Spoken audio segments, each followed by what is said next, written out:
Requesting all volunteers to sit down. कौन सा table आ जाएगा? और क्या बोलो?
through building networks amongst different universities, embassies, colleges, students, think tanks, and other government agencies. The event is held by JGU's first international relations society named Diplomania, which is a student-led initiative in collaboration with JSI faculty, administration, and JSI student council. The first day of event includes a South Asian political forum where the honorable ambassadors and guests will share their valuable experience in the field of diplomacy and enlighten us about the complex understanding of negotiation techniques. The second day of event includes a paper presentation series on the main theme of peace and conflict and a debate competition where students will exhibit their knowledge and skills. We are honored to have ambassadors and representatives of different embassies and understand the relation between different countries and negotiation strategies through their experiences. The event have also drawn students from various states of India such as Gujarat, Haryana, Sikkim, Kerala, Tamil Nadu, and Gujarat. Through this conference, we would like to engage with all of you in an open and constructive dialogue about key issues in the field of international relations. This discourse has gained immense importance in the wake of rising conflict, diplomatic tensions, regional integrations, and development of new forms of crisis. Information flow through discussion will further develop an understanding of relations in international sphere. Through the event, we hope to contribute to knowledge sharing and provide a platform for discussion for people from different backgrounds. We look forward to interesting and stimulating discussions. And due to some on-spot engagement, our registrar, Dr. YSR Murthy, wouldn't be able to join us. So I'll hand over the mic to Dr. Sriram Sundar Cholia, who is the Dean of Jindal School of International Affairs.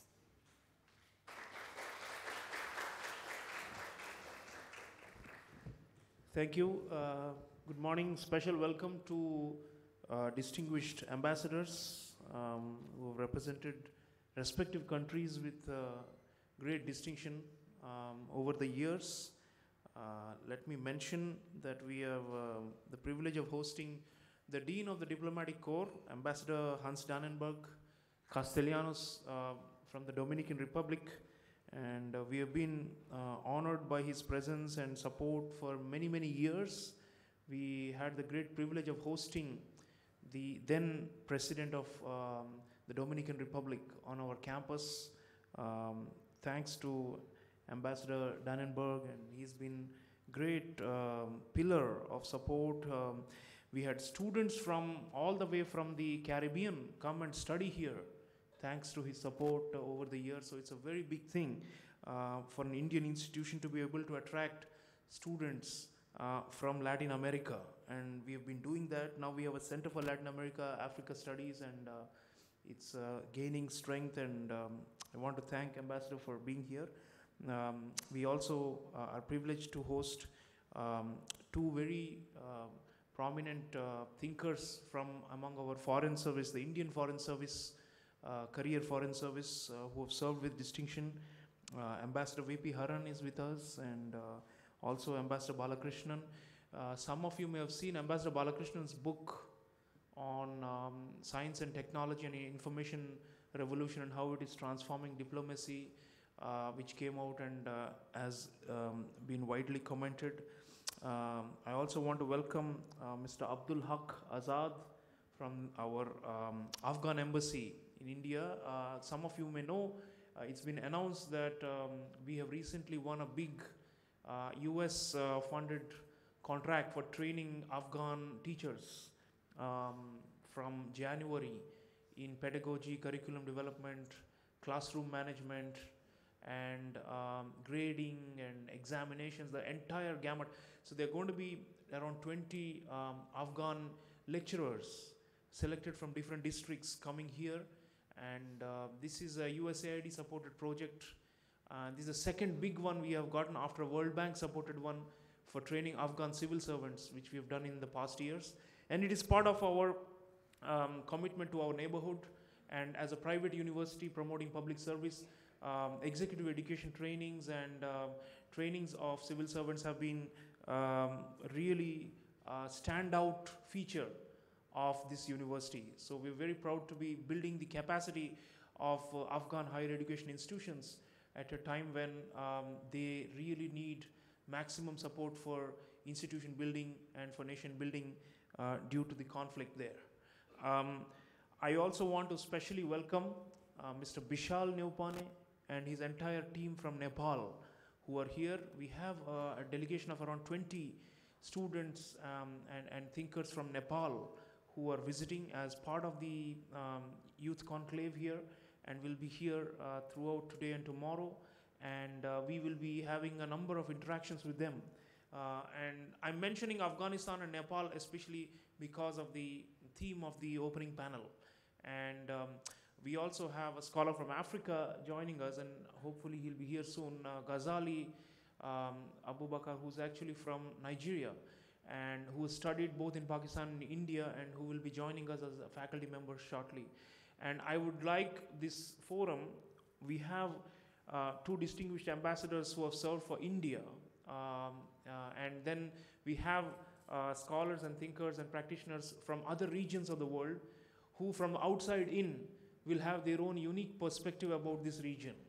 I know Ambassador Dannenberg, for example, simultaneously represents his country in a number of South Asian countries. Many smaller countries around the world do not have individual diplomatic missions for each SARC member. They often double up and represent multiple countries through a single posting. So he has had experience of traveling around this region. So today we really want to open it up to, of course, an Indian perspective, because it's an Indian university and we all care dearly about India's role in our neighborhood, but also from the outside in. And that is the reason we have this kind of panel reflecting on this region and what it lacks. As you know, most people internationally, they associate South Asia with problems. The first, of course, being, the most obvious one that gets mentioned is that we have the highest levels of poverty in our sub-region, only next to sub-Saharan Africa. And you look at a map of the world and you see the largest clusters of poverty in the world. There are only two big ones, Southern Africa and South Asia. And for your information, according to the UN, the global poverty statistics show that it used to be around 35% in 1991, at the time of the end of the Cold War. 35% of the world's population were considered to be below poverty, and today it's 10%.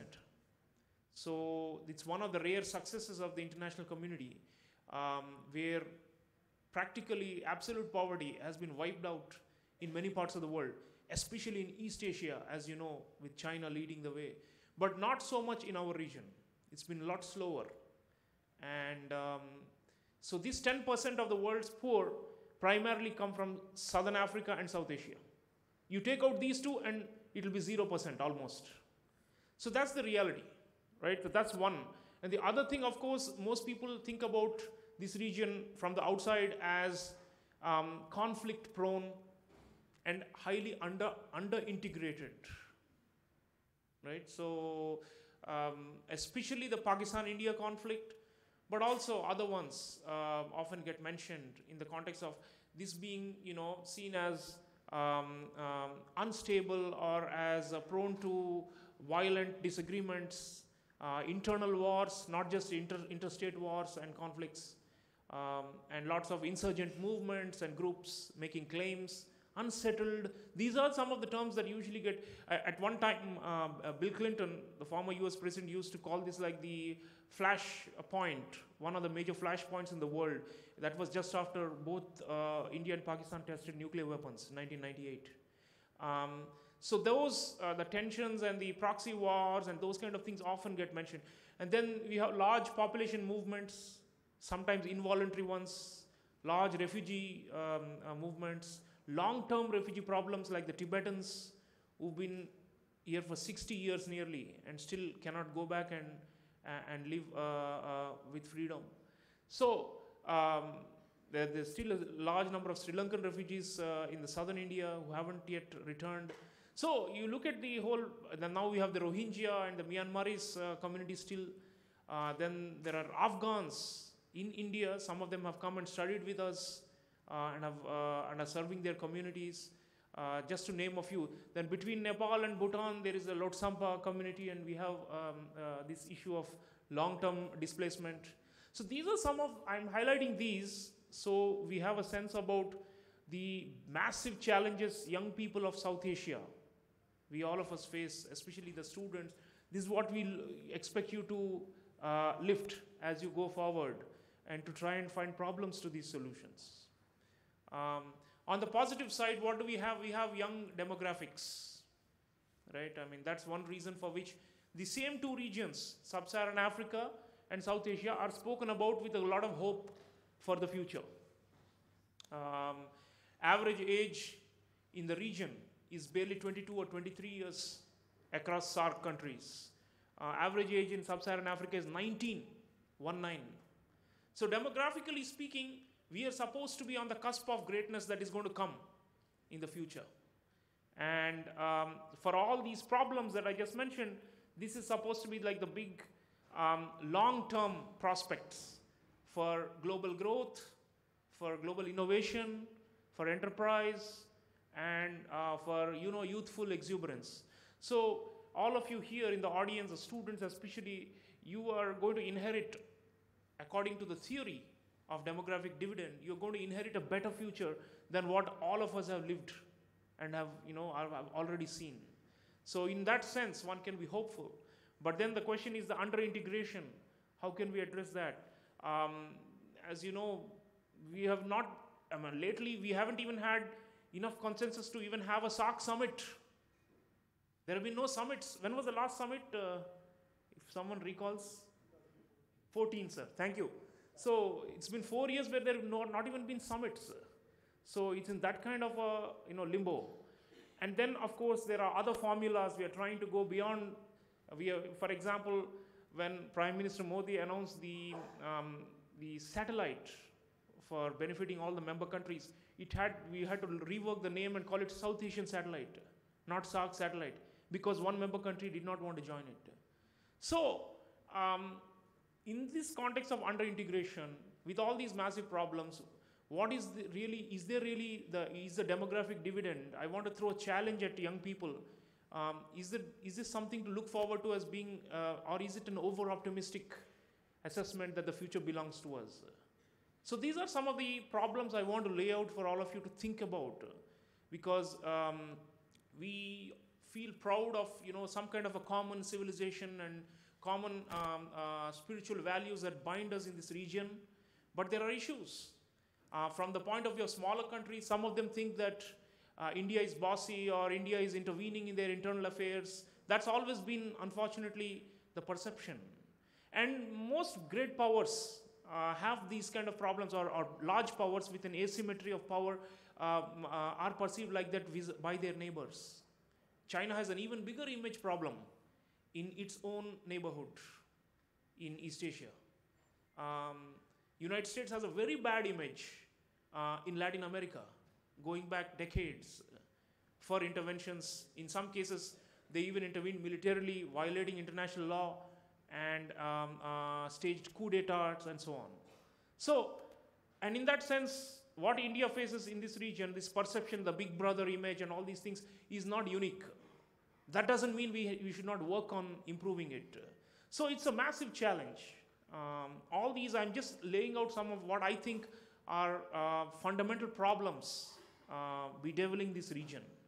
But then, hope always is the basis for the future. And I hope that all of you here who are participating in the South Asian Political Forum today, I want to congratulate our students, our student representatives, and Diplomania Society. I don't think there's any such club anywhere in India which is only focused, a student-centric group, only focused on the study and thinking and debate and competition on foreign affairs. So In this university, as you know, we joke among the faculty that we have cradle to grave degree programs, bachelor's, master's, and then PhD. We have now over 310 students across these three formats, from bachelor's all the way up to PhD. In the School of International Affairs, we have nearly 25 faculty members, full-time faculty members. So we are trying to build the capacity in these fields.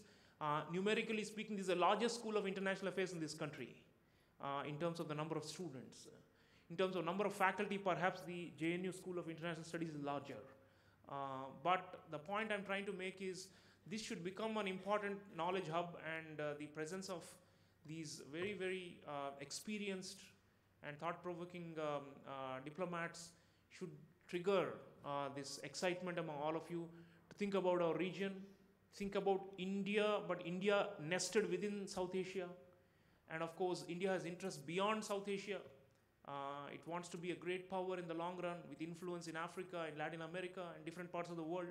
But end of the day, you know, as the saying goes, we cannot choose our geography, right? It's a given. But how do we work it around? How do we make it an engine, not only for India's rise, but also to share the prosperity and to share the public goods of security and prosperity with all of them? These are the big, you know, how can we be a good South Asian citizen? Not just a rising power in the world, but how can we simultaneously be a good South Asian citizen? I hope that our students, especially masters, PhD, who are in this audience, should think at that level and make comparisons with other regions that are better integrated. What did they do? How can we learn lessons from them?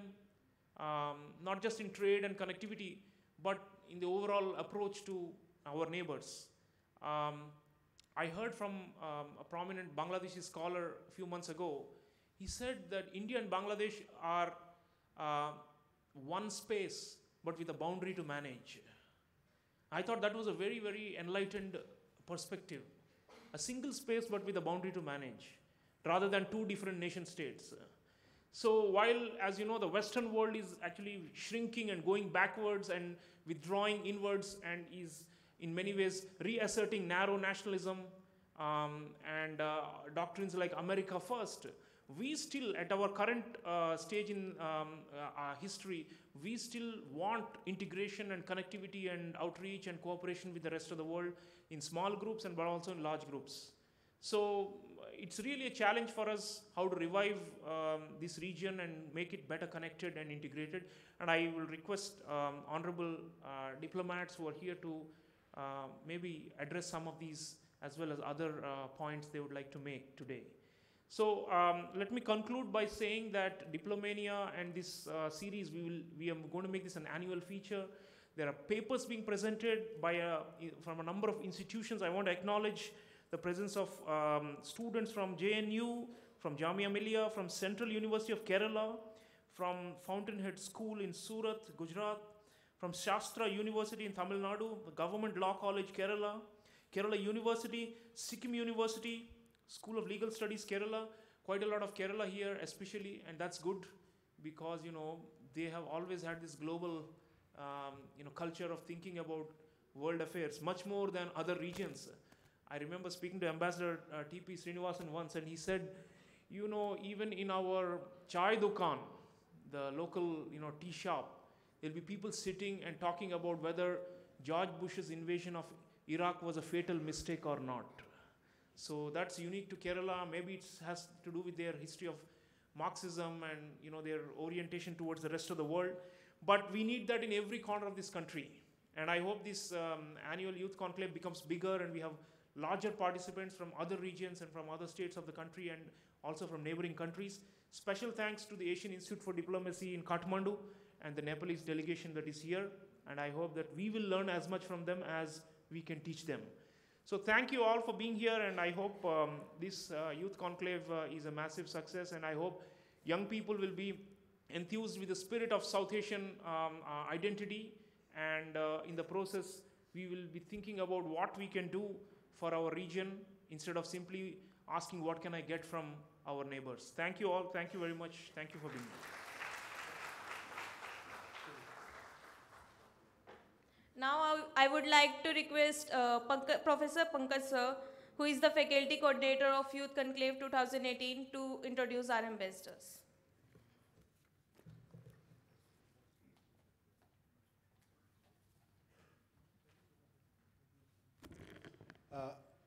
Very good morning, students, and a very warm welcome to the dignitaries on the dais. I have been given this task of really introducing each one of you, and each one of them is a very big, eminent academic, diplomat, and scholar mixed together. We have with us Ambassador Frank Hans, who has been the Dean of Diplomatic Corps in India since 2015, and he has been the special envoy to a number of places, including United Nations, African Union, Accra, African Union delegation, SADC conference. So it clearly shows how much is the person who is sitting on the dais is entrusted with responsibilities from his own government, and how much he really exudes confidence, because now he is also the Dean of the Diplomatic Corps. And he, while talking to him, he showed that the responsibility that he has to really bear in mind. And he was the Deputy Minister of Tourism, Presidential Appointee, Special Consultant for International Marketing, and Regional Director of Marketing for North America. In fact, if I could look into his responsibilities all across the region, he has been extraordinary and plenipotentiary of Dominican Republic to India, concurrent and non-resident to Malaysia, Thailand, Philippines, Vietnam, Mauritius, Sri Lanka, and designated to Brunei and Kazakhstan. Given his wide horizon of responsibilities, maybe we can really devise one international organization, regional organization, spanning all these countries as such. Thank you, sir, for coming.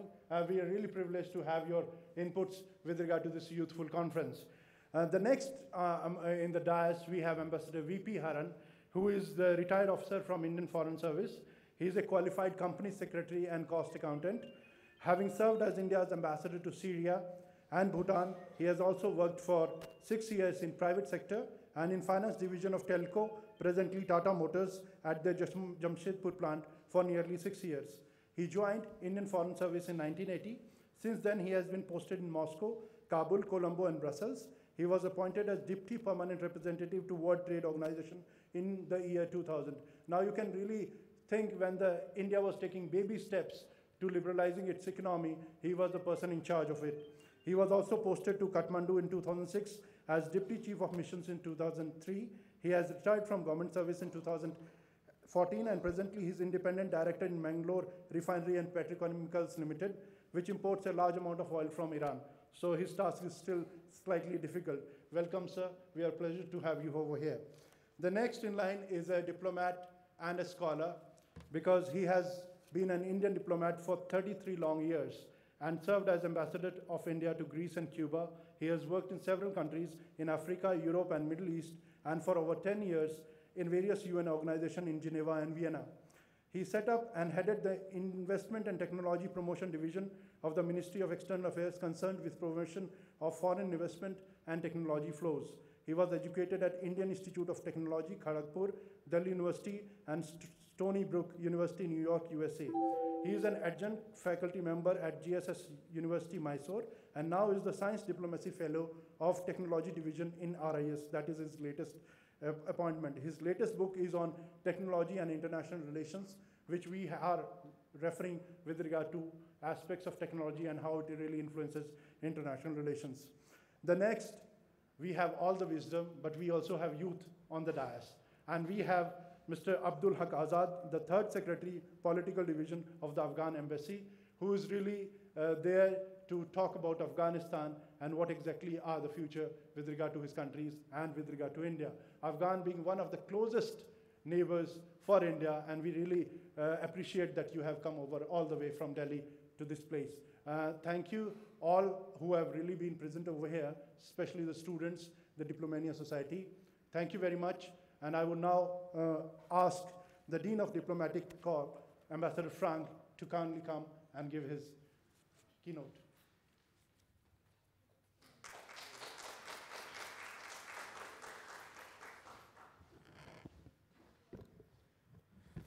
Hello, good morning.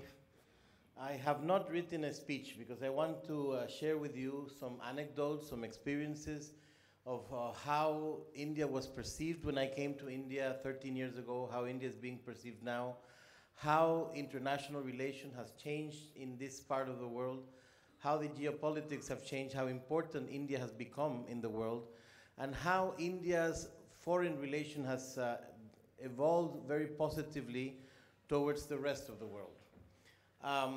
First of all, I wanted to share a couple of anecdotes based on the things that the Dean mentioned before.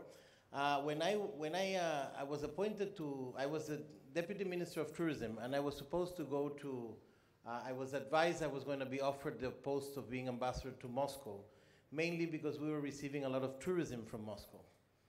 And we wanted to develop and grow the tourism from Russia to the Dominican Republic. And as Deputy Minister, I had been working very closely to make that happen.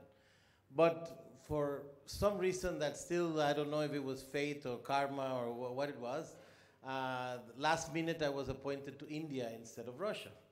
Now, when we announced that we were opening an embassy in India 14 years ago, a lot of people in the media in Dominican Republic kept questioning why we were opening an embassy in so far away. I mean, for us, India was very far away in our mentality.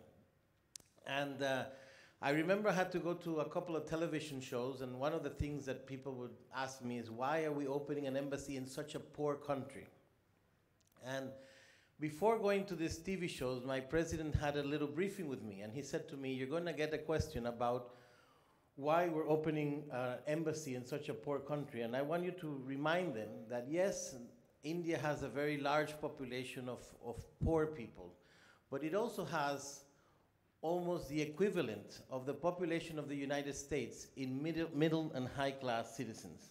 So if you compare the amount of the population of India that is a middle and higher class citizen that can invest, can travel, can do business with our country, it's more than the population of the United States. So when you say this, you give these numbers to people, people see India in a different perspective. They don't look at the millions and millions of poverty, like you were talking, that there's big pockets of poverty that you see in the maps. It always comes from Africa and India, but there's also a big growing middle class and higher class that can invest. Another anecdote I wanted to share is when I landed in India, the first night I stayed in the ITC hotel. And Bill Clinton was in the hotel. And he was staying there, and I just happened to have the luck or the opportunity to meet him in the lounge, and my foreign minister was here as well, and he started talking, and when he spoke to me and I said, I'm the Dominican ambassador to India, he said, those are two of my favorite countries, Dominican Republic and India. I love the beaches in Dominican Republic, and I love India. And then he started telling me, he said, you're going to get a lot of people who question or compare India with China. And I am going to give you my opinion on that. When people go to China, they buy a Ferrari, and they have this great made, well-built road, and they can start speeding in that Ferrari, but after just 5 or 7 minutes, they're going to crash to a big wall, and this big wall is the Communist Party of China. And everything is going to be very complicated after they crash. But in India, you're going to have dirt roads, not paved, a lot of difficulties and a lot of monkeys and cows and beggars. But you're going to be in this elephant that is going to go slow. And the elephant will go on and on and on, and there's no stopping that elephant. He will continue, and you'll see that India will go above and beyond China and everybody else around them. So this is an interesting perspective from a US president of how he perceived India when we spoke 13 years ago. Now, I have to say I have seen so many changes, positive changes in India, not only as a country, as a city, the development, the airport, the malls, the roads, but also in the attitude of the Foreign Ministry of India. I have to say that I'm very impressed with how the Foreign Ministry of India works, because although I have seen changes between Congress and BJP, the core structure of the Indian Foreign Ministry remains very professional with career diplomats. The Foreign Secretary will always remain a career diplomat. The Secretary East, the Secretary West, the Joint Secretaries are always career-oriented people, people that are committed to India, not to any political party, not to any political position. So India, although the Minister of States and the Foreign Minister will change with politics and will change with different governments, the core of the structure, I think, remains, at least as I perceive it from the outside, very professional and very career-oriented. And that makes a big difference, because coming from smaller countries, the ministries are always very politicized sometimes. And then a decision is made in a government, and then a new minister comes and wants to change everything around.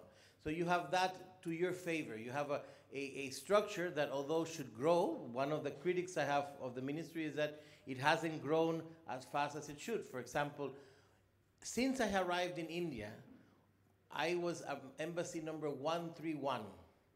Right now, there's 159 embassies. So that means that in 10 years, almost 28 embassies have opened in India. This says a lot about how the world is perceiving India. This says a lot about how many small countries go into big investment to be present in India. And there's a reason for that. India is important. They want to be in India for a reason. But India has not opened as many embassies abroad as they should. So many embassies have opened in India, and there has not been reciprocity from the Indian side. They have always blamed the amount of ambassadors retiring, the amount of, they have not been able to get the budget for embassies. But that's something that India has to make an effort to, because as much countries are present here, India should be more present. However, I have to say that India does a great effort to cover the concurrent countries. For example, ambassador was ambassador to Cuba, and he covered Haiti and Dominican Republic. And the ambassadors of India in Cuba travel frequently, travel often to those non-resident missions that they cover, where sometimes other countries might be concurrently accredited to Nepal or Bangladesh, but only go once a year or never go during their tenure. So they do make an effort to be present, although they don't have resident missions. I also want to talk to you about the fact that you now have a prime minister, that whether you like him, you don't like him, you agree with him, you don't agree with him, he's become an international rock star.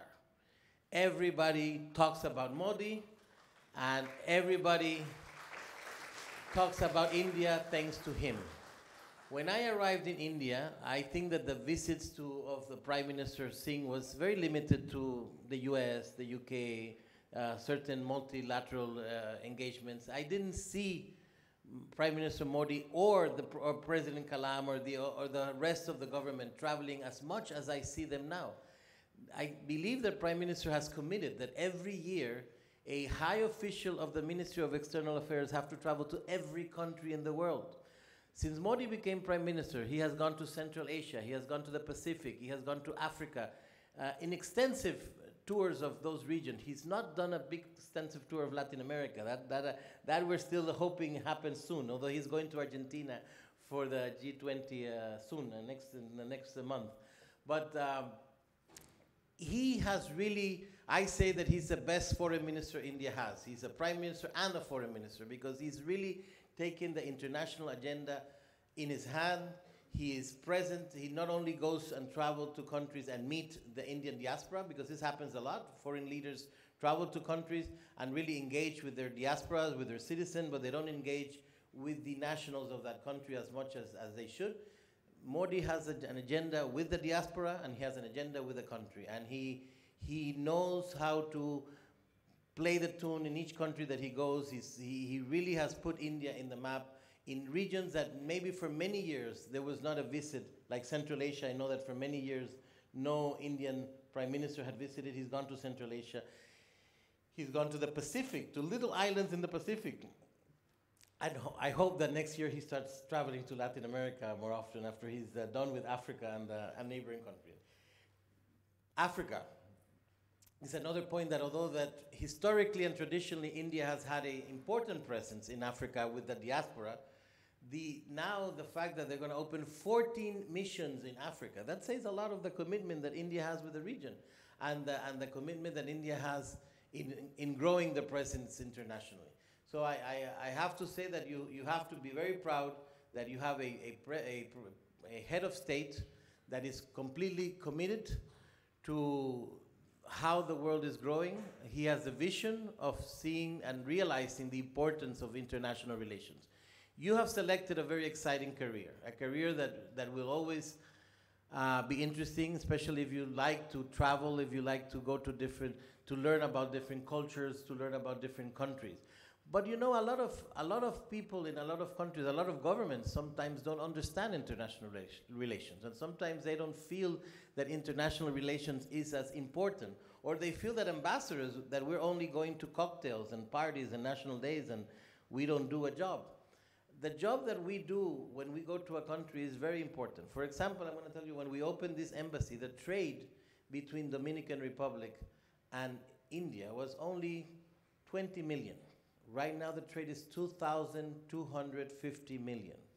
The fact that there's a mission here, the fact that the mission in Cuba is active in Dominican Republic, has increased the amount of business to business, of traveling of people, of trade opportunities that would not have been there if this embassy would not have been open, or if the Indian ambassador in Cuba would not travel frequently to Dominican Republic.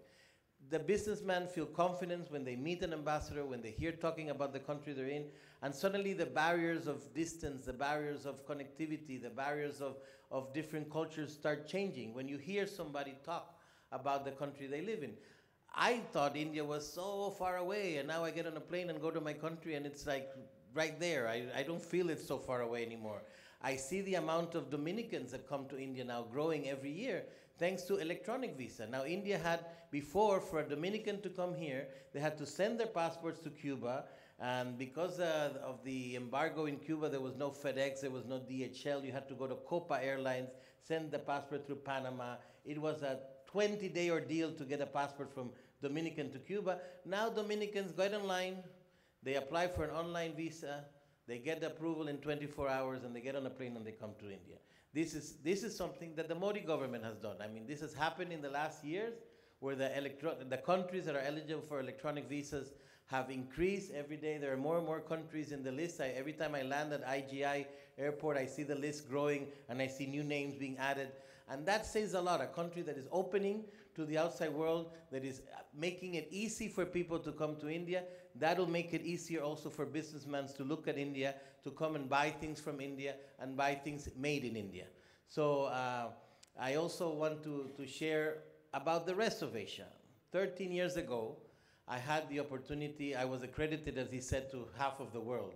Thailand, Malaysia, Sri Lanka, Bangladesh, Nepal, Vietnam, Philippines, because we are a small country, and we only had embassies in 3 countries in Asia: Japan, South Korea, and India. We did not have an embassy in China. We had an embassy in Taiwan, which we just recently broke relations with Taiwan in May, and now opened an embassy in China.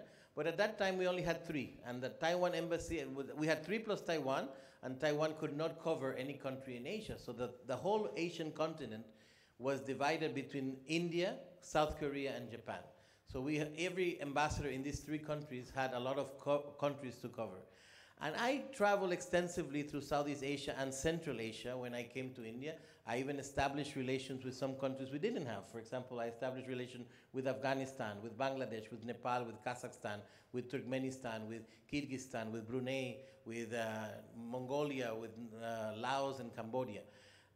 But I traveled 13 years ago to all these countries. And the development I have seen in 13 years just shows me that Asia is the place to be.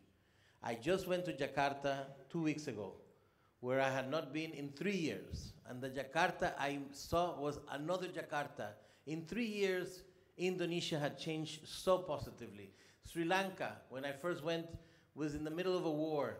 The city was full of security stops, and it was chaos to go to Colombo. Now you go to this huge modern road, you get to the Colombo from the airport in 20 minutes. Hotels are booming, construction is booming everywhere. You go to Kazakhstan. When I first went to Astana, it was an idea. It was a capital that had like 4 or 5 government buildings, and there was nobody. I just went to Kazakhstan last year for the World Expo. It was a huge, growing city. You know, Asia is the place to be. You are in the right place in the world. You are in a you know, living and exploding area of the world. And the answer, the future of the world is in Asia. And if you're looking at international relations, if you're studying international relations, you will have a lot of opportunities, whether it's in diplomacy, whether it's in business, whether it's in the airline, whether it's in tourism. There are a lot of opportunities, and the most important thing is for you to always look at different cultures in a open-minded way. I remember that I used to like to see in foreign movies, and my brother-in-law used to make jokes at me, why do you like to see foreign movies?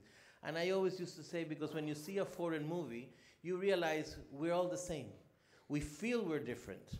But when we see a foreign movie and we see somebody dealing with weddings, with baptism, with marriage, with love relationships, you realize that we're all exactly the same. We might have different colors, we might have different religions, we might have different ways of seeing things, but we are exactly the same people. We all have the same worries, we all have the same desires.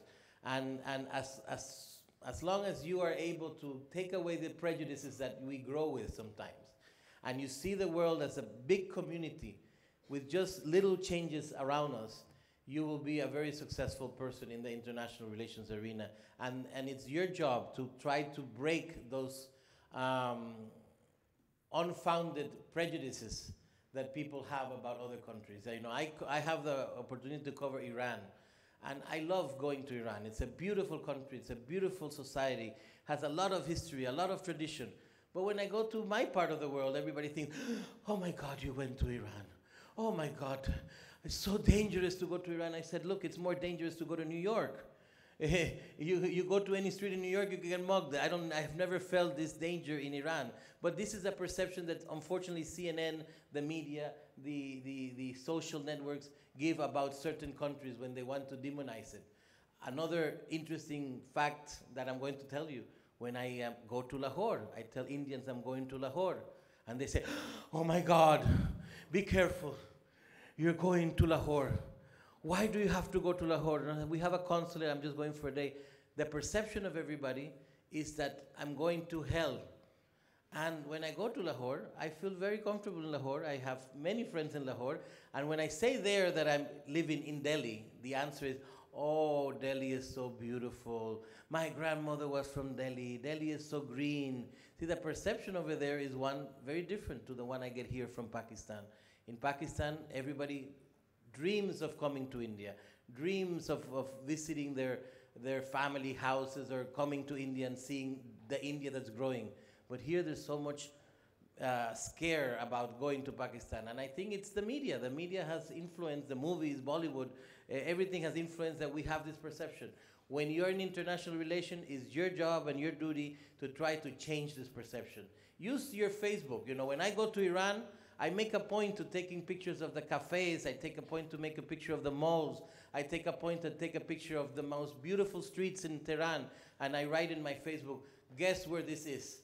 And you cannot imagine the people that write London, Madrid, Paris, Geneva, Zurich. And when I say, no, it's Tehran, they can't believe it. I helped somehow change the perception of a group of people that saw those pictures in my Facebook.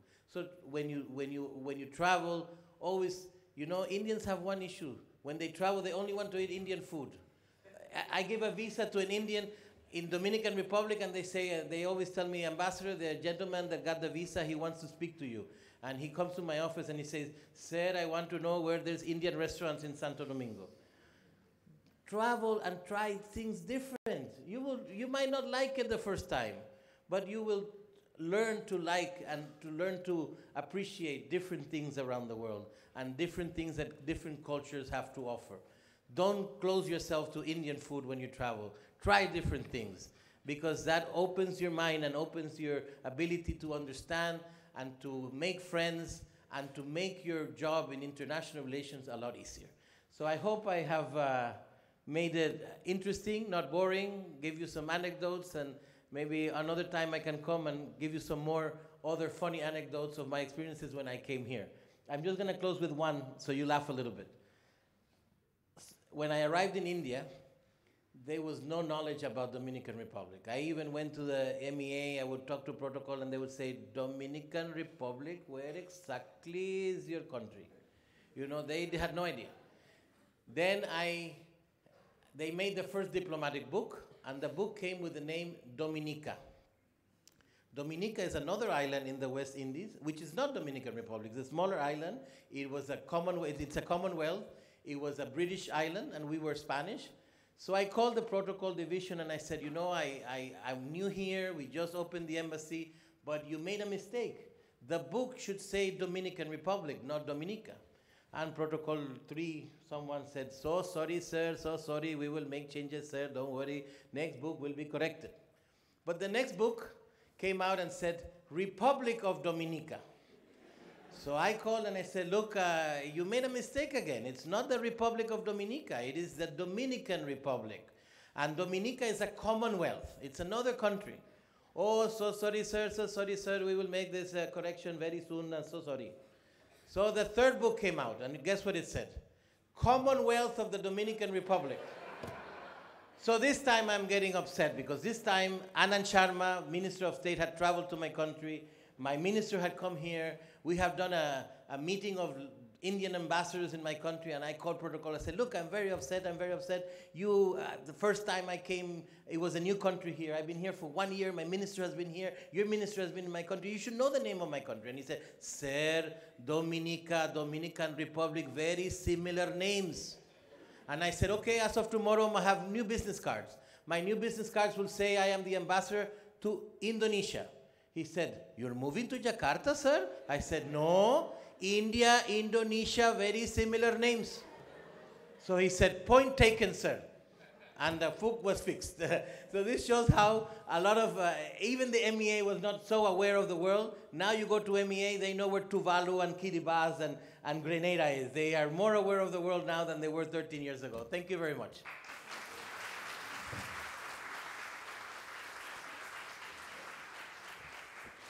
Thank you, Ambassador. We had an unfortunate situation a few years ago where our foreign minister was at the UN General Assembly, and he read out from the speech of another country, but a US president mistook Slovakia and Slovenia to be one and the same. So, you know, but repeated errors is so bureaucratic and so typical of our problems, but I'm happy to hear there's been an improvement. But let me take the prerogative to just briefly introduce you to Dr. Ghazali Abubakar. I want him to come up on stage and say a few things. He's a Nigerian scholar of politics, and he's likely to join us as a full-time faculty member soon to expand our Africa studies. But more interestingly, he has a master's from Islamabad and a PhD from New Delhi. So he is actually, just to continue in the vein of from outside in before we go to our Indian speakers, I would request Ghazali to come up and share a few thoughts about how he, coming from Nigeria, sees this region, having studied at advanced degrees both in Pakistan and in India, and of course very familiar with both countries. So Ghazali, can you just please address our students for 5 minutes, and he has to leave, and then we will resume the regular panel.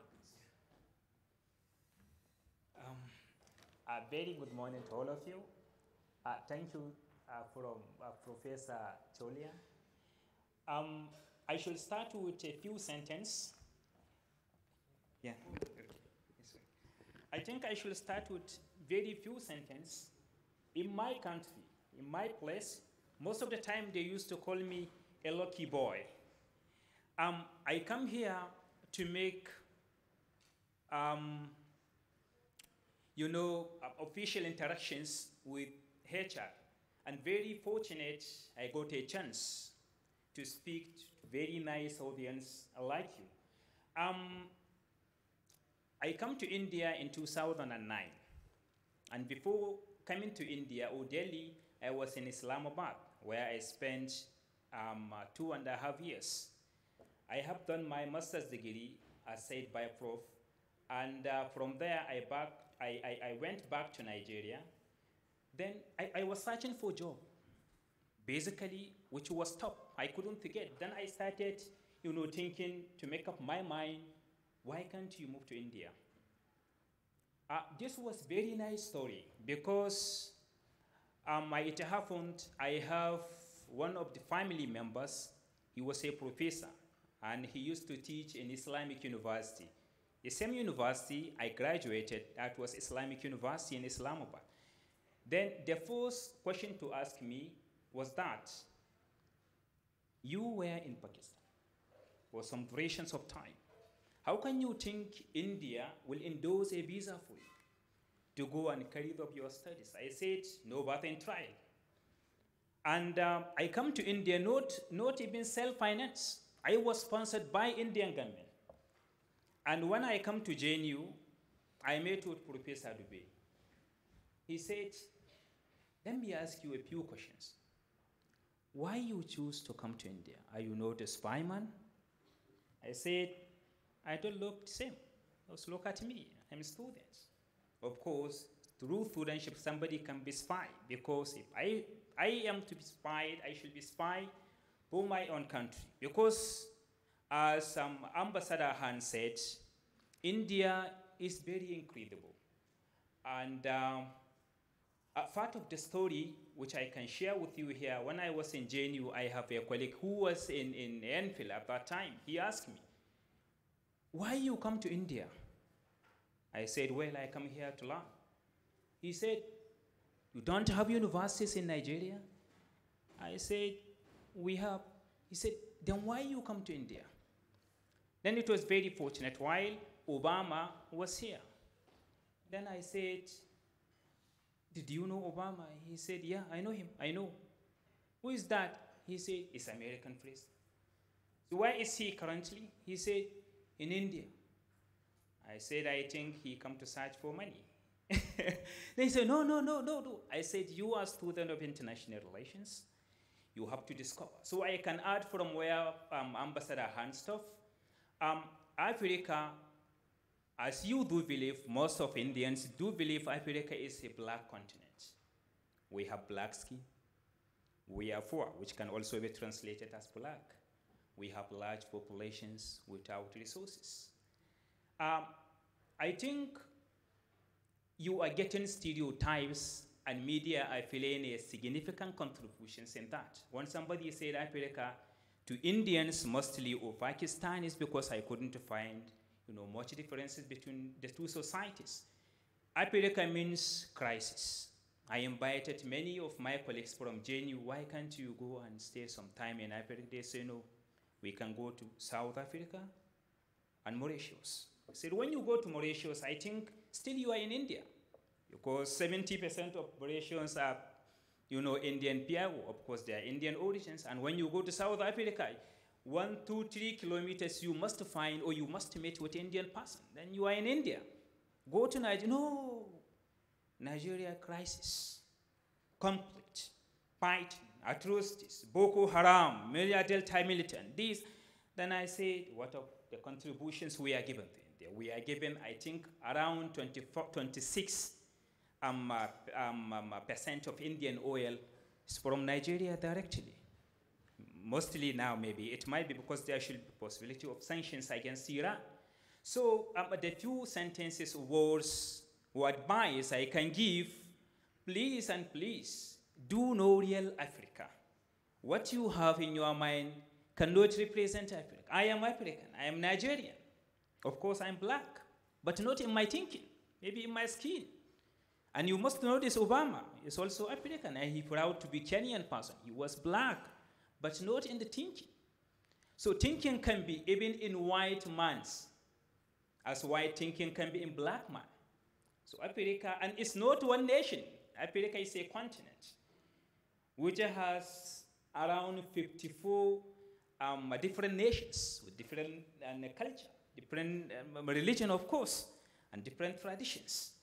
So the point which I want to make, as we are in Jindal Global Universities, we need to have a wider exchange, specifically student exchange.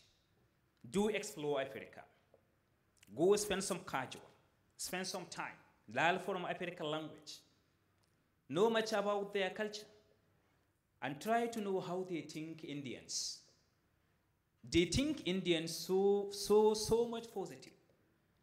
Mostly Indian cinemas, even the serials now is taking, very nice positions in Africa. These local serials, which I think before we don't have that. So try to discover Africa as much as you can. And only you, because as also Ambassador Hans speak out, you know, between Africa and India or Asia, we do recognize differences. But when you move to West, as we are all in the global South, as you may know, they consider us from the same corridor. We are all under British and or French. So try to understand this well. It will help, and I think it will bring more close and person-to-person relations. And this is Diplomania, and again, global university, of course, international relations. So, because look, the American you see, they are very smart, very, very smart. Here in India, I used auto rickshaw. It's a story. Then a driver asked me, "Sir, where you come? Your country?" I said, "I'm from Nigeria." Nigeria, where? I said, "You know Mumbai?" He said, "Yes." I said, "Nigeria is in Mumbai." "Hey, yeah, oh, yes. He agreed. You understand? So there are lack of awareness. You are covering so short. And of course, there is stereotypes, misinformations, and speculations that what somebody talk about Africa is all about black. I disagree, and we disagree, and you will disagree with that. When you move a bit, 1 meter ahead, you will disagree with your opinion. That Africa is rich. They are more intellectuals, they have educationalists, they have people who are will to have relations, loving, peace people. When whoever go to Africa, I think most of, maybe sir, some of you might be in Africa, or minister, you know, they are so warm and welcoming. African person can bucket himself out of his house to accommodate you, simply because you are strange, you are visiting his area, and he will come and give you company. Crises are there. Those are some things which we believe there are so many instigations, which I don't want to talk about it much. I'm not on that very condition too. But please try to extend interest in knowing and discovering much about Africa. That will help much in at least person-to-person contact.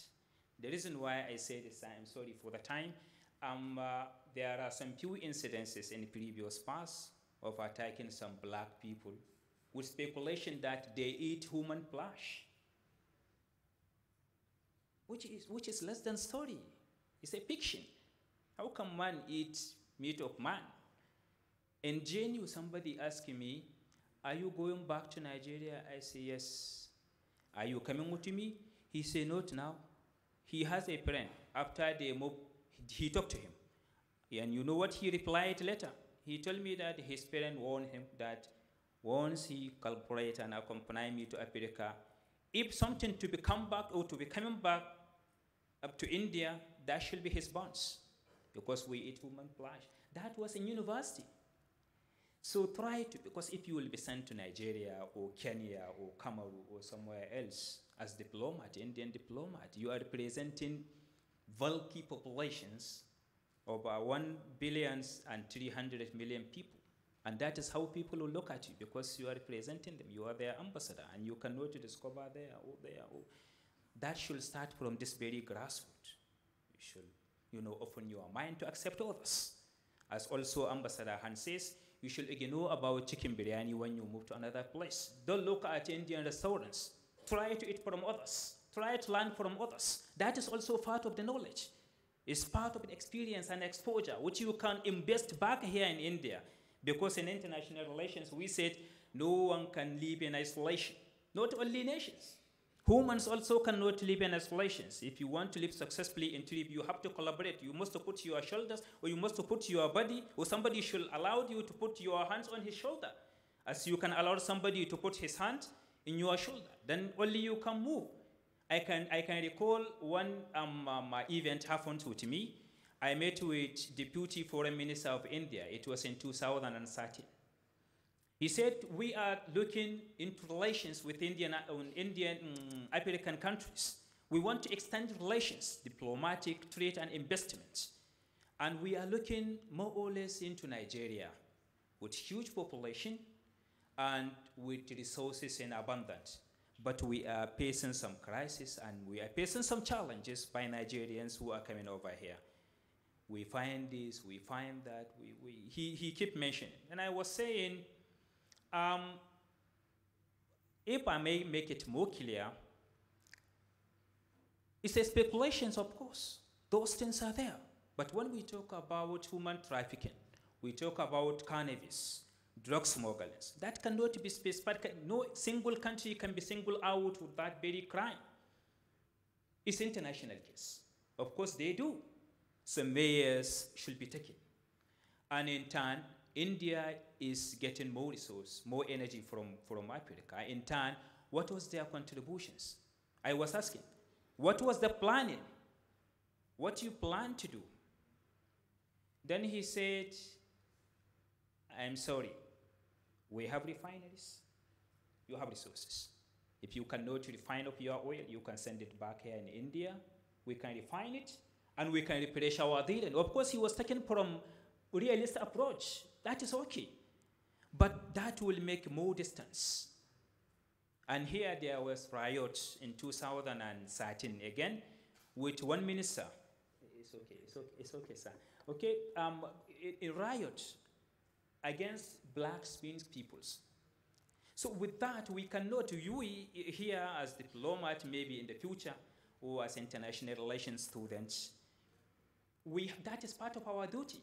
We should try to clear up those stereotypes against other cultures. Your appearances, your sex, maybe place of living, language you speak, religion you are there, etc. This is part of our duty. And I think last, or least not last, I must once again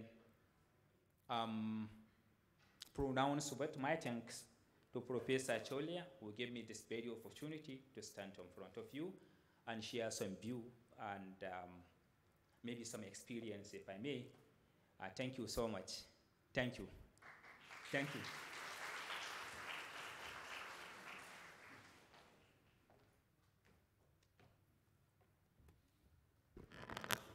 Thank you, Professor Razali. Now I would request our former Indian ambassador, Ambassador V.P. Haran, to speak about South Asian politics.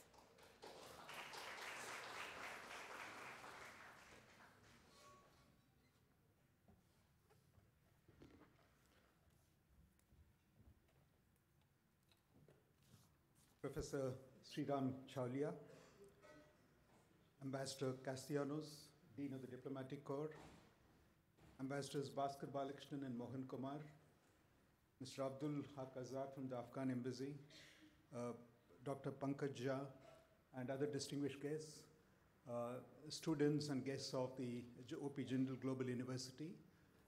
Very good morning to all of you. Now, I want to reassure the Dean of the Diplomatic Corps on something which is said about people from in India not recognizing his country. Let me share with you one simple anecdote, just as you started with an anecdote. And I was ambassador in Bhutan, and our Prime Minister had visited, and a few days later, a meeting of a group of ambassadors was called in Delhi, and I had come for that. And I went to a reputed hotel, as reputed as the hotel in which you checked in when you came here. And I told them that I come from Thimphu. The receptionist, I told her that I come from Thimphu because there was a booking there. Thimphu, is it in Mizoram? And then I said, no, it's not in Mizoram. It's it's the capital of Bhutan. And again, she didn't have a clue as to where is Bhutan, despite our Prime Minister having visited just 10 days before that to Bhutan. And she thought it's a state in the northeast. And I had to, before she asked me whether I'm a Tehsildar or district collector, I relieved her of her agony and told her Bhutan is an independent country and I come from there, I have a booking, please go ahead and allot me the room. So I don't think you should take offense if they don't know about Bhutan. I'm not surprised that they didn't know about Dominican Republic. The purpose, my approach would be, of course, in a little more, to the core of the subject, to give you a flavor of regional diplomacy and also to give you a flavor of what problems that, are being dealt with on a day-to-day basis by Indian diplomats and Indian Foreign Office. So I hope I succeed in that. One of the, over the last 60 years, regional trading arrangements have proved to be effective catalysts for accelerating economic integration and growth of some regions, with its attendant benefits like increased employment opportunities for people of the region, reduction in poverty levels, improvement in the welfare of people, etc. Such cooperation leads to creation of regional value chains and usually expands the markets available for the country's products. Involvement in these arrangements also help in making the products competitive. At the inaugural session of the Kathmandu summit in 2014, that is November 2014, PM Modi said, and I quote, "Because in the life of an individual or a nation, a good neighborhood is a universal aspiration. Where does South Asia wish to stand in this world? Nowhere in the world are collective efforts more urgent than in South Asia, and nowhere else is it so modest. Big and small, we face the same challenges, a long climb to the summit of development. Yet, when we speak of SAARC, we usually hear two reactions, cynicism and skepticism. This, sadly, is in a region throbbing with the optimism of our youth." These words bring out the need for regional cooperation, particularly in South Asia, and also highlights the current state of cooperation in this region. Regional cooperation can also bring about peace and stability, which are essential for focusing on development-related issues. Now, let's go into the specific, regional cooperation effort in South Asia, which is SAARC. South Asia was one of the most integrated regions anywhere in the world before 1947. This would surprise some of you. The political boundaries drawn in 1947 divided the people and made most linkages inoperative and made South Asia one of the least integrated regions of the world, least connected regions of the world. In many cases, we are now endeavoring to re-establish this earlier linkages. Such efforts were at bilateral levels till 1985 when SAARC was formed at a meeting in Dhaka. The objective of SAARC, as stated in the preamble to the SAARC Charter, is to promote peace, stability, amity, and progress in the region. SAARC was tasked to promote welfare of the people of the region, improve the quality of their life, and promote and strengthen collective self-reliance among members. All eminently laudable objectives. Members are battling similar problems of widespread poverty, unemployment, inequality, underdevelopment, social and political tensions, etc. SAARC is a grouping of countries that are large and small. They had different political systems and different approaches to economic development. It was the hope of leaders that through cooperation at regional level, they would be able to promote peace and stability in the region by focusing on mutual understanding, accelerated development, and by addressing the problems of malnutrition and poverty. Keeping in view the serious political issues dividing them, members decided that all decisions in SAARC will be by unanimity, and bilateral and contentious issues would be excluded from the SAARC fora. South Asian states are linked through history, geography, and a shared cultural heritage. But unfortunately, today they are divided by politics, which is seriously inhibiting realization of the objectives that member states set for themselves. A bolder step, an important step, was taken in 2006 with the establishment of SAFTA, South Asian Free Trade Agreement. It is a carefully crafted agreement that factored in the differing levels of development of member states. The agreement has, however, not resulted in any dramatic increase in intra-SAARC trade, with trade among SAARC countries being just $27 billion that is around 6% of the global trade of the SAARC countries. An UN ESCAP study of 2017 captioned Unlocking the Potential of Regional Economic Cooperation and Integration in South Asia estimated the potential for intra-regional trade in SAARC in 2014 at $81 billion. They further said it has the potential to be more than double to $171 billion by 2020. Even if the ESCAP assessment of potential for trade among SAARC countries is somewhat optimistic, I'm sure all of you will agree that there is immense potential for significantly increasing intra-SAARC trade. Reasons for the poor levels of intra-SAARC trade are many. First and foremost is many of the members, in fact I would say none of the members, were keen to open up their markets to even regional competition. If you see the negative list they had drawn up and attached to SAFTA trade, it covers almost all the goods that they produce, which means, I mean, they're not interested in competition from even regional countries. Secondly, SAARC economies being from the same agroeconomic and climatic zone or parallel economies growing or producing and exporting similar products. To that extent, scope for trade among the SAARC members is somewhat constrained. Further, poor infrastructure at the border, TBT measures, and high costs of intra-regional trade are not conducive to promoting trade. Politics also has weighed heavily in Pakistan's decision to deny MFN treatment to India as is required under WTO rules.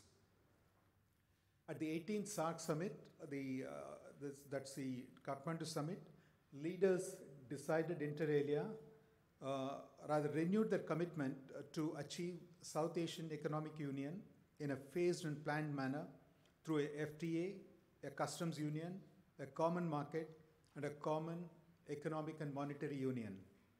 They also renewed a commitment to substantially enhance regional connectivity in a seamless manner. Progress, if any, on the above decisions has been minimal and very slow, prompting many informed observers to question the effectiveness of SAARC as a forum to address the common problems of the member states. The 19th SAARC summit was to be held in Islamabad in 2016, but is yet to be held due to Pakistan's continuing support and direct involvement in cross-border terrorist activities. Meetings do take place at lower levels, but a summit level meeting has its own advantages because it can give momentum and direction to the activities of SAARC. This is not to suggest that SAARC has been a complete disaster. There have been quite a few success stories. Some of them are, of course, some of these institutions are not measured up to the full potential, but will hopefully do so in the coming years. One is the SATIS, or South Asian Agreement in Services. Second is the SAARC Framework Convention on Energy Cooperation. Third is the SAARC Motor Vehicles Agreement and Railways Agreement. This was finalized but could not be signed at Kathmandu because of objection at the last minute from Pakistan. We also have some successful institutions like SAARC Development Fund, SAARC South Asia University, SAARC Regional Standards Organization, and SAARC Arbitration Council. These are all functioning institutions. Given its size, population, market, GDP, and location at the center of SAARC, India has a critical role in the success of SAARC and regional development. Conscious of this, we have taken several initiatives beyond the agreed joint programs of SAARC. Its focus has been, the focus of these efforts have been trade, connectivity, trade facilitation, and people-to-people contacts. However, India has to keep the sensitivities of the smaller neighbors in view and tread the path cautiously. At the Kathmandu summit, PM noted that less than 6% of region's global trade takes place between SAARC members. Of this, less than 10% only is under SAFTA. Less than 1% of investments by Indian companies is in the SAARC region. He observed, and I quote, "As SAARC, we have failed to move with the speed that our people expect and want. Some argue that it is because of the region's development gap, but that should actually spur us to do more," unquote. He asked if members are stuck behind the walls of differences, and hesitant to move out of the shadows of the past. This, he said, won't resolve the differences, but would only deprive us of the opportunities. While clearly identifying what ails SAARC, PM indicated India's readiness to address many of the problems, but this requires the cooperation of other members. It is often said that India, being the largest country in the region, should go the extra mile and offer unilateral concessions to neighbors. What this fails to recognize is that we are already doing so on many fronts for many decades. Trade and economic arrangements we have with Nepal and Bhutan right from independence days are the most liberal anywhere in the world. The FTA we have with Sri Lanka, signed in December 1998, provided for a much longer phase-in period for Sri Lanka. We have given duty-free access to 99.7% of the products of the five LDCs in the SAARC region. Large number of people from the neighboring countries come here seeking jobs in India, and we have not taken any action against those who have come here through irregular means. We also provide essentials to countries like Bhutan and Maldives, even when there is a blanket ban on export of these items because of shortages in India. We have extended MFN status to Pakistan, but Pakistan is yet to reciprocate. The question arises, why has cooperation under SAARC framework not taken off in South Asia? An important reason for lack of progress in SAARC is the political tension between India and Pakistan, because of which Pakistan is standing in the way of greater economic cooperation, even in such areas of cooperation where Pakistan itself would benefit. The unanimity rule for decision making, while intended to reassure India's smaller neighbors, also comes in the way of faster decision making. Pakistan has made full use of this. Greater economic integration and intra-regional trade would be facilitated if there is cross-border investment and value chains. This would require the FTA to cover services apart from goods. Our neighbors have much to gain from India's growth, and many in those countries acknowledge this. There is, however, continuing reluctance on the part of our partners to move in this direction due to trust deficit due in some measure to India's size, which Professor Chal also pointed out, and dominance of the region. Poor border infrastructure, trade facilitation, and high cost of intra-regional trade have also acted as dampeners. Neighbors have a tendency to play the China card, which they see as an insurance against domination of the region by India. SAARC needs to step up efforts on trade and investment flows, trade facilitation, border infrastructure, transportation, which will deliver meaningful economic results to the people and thus win their support over. Meaningful cooperation in less contentious areas such as disaster management, environmental issues, pollution, etc. would also help in winning our people's support. The quest for an economically integrated South Asia has remained largely elusive, and the momentum is flagging.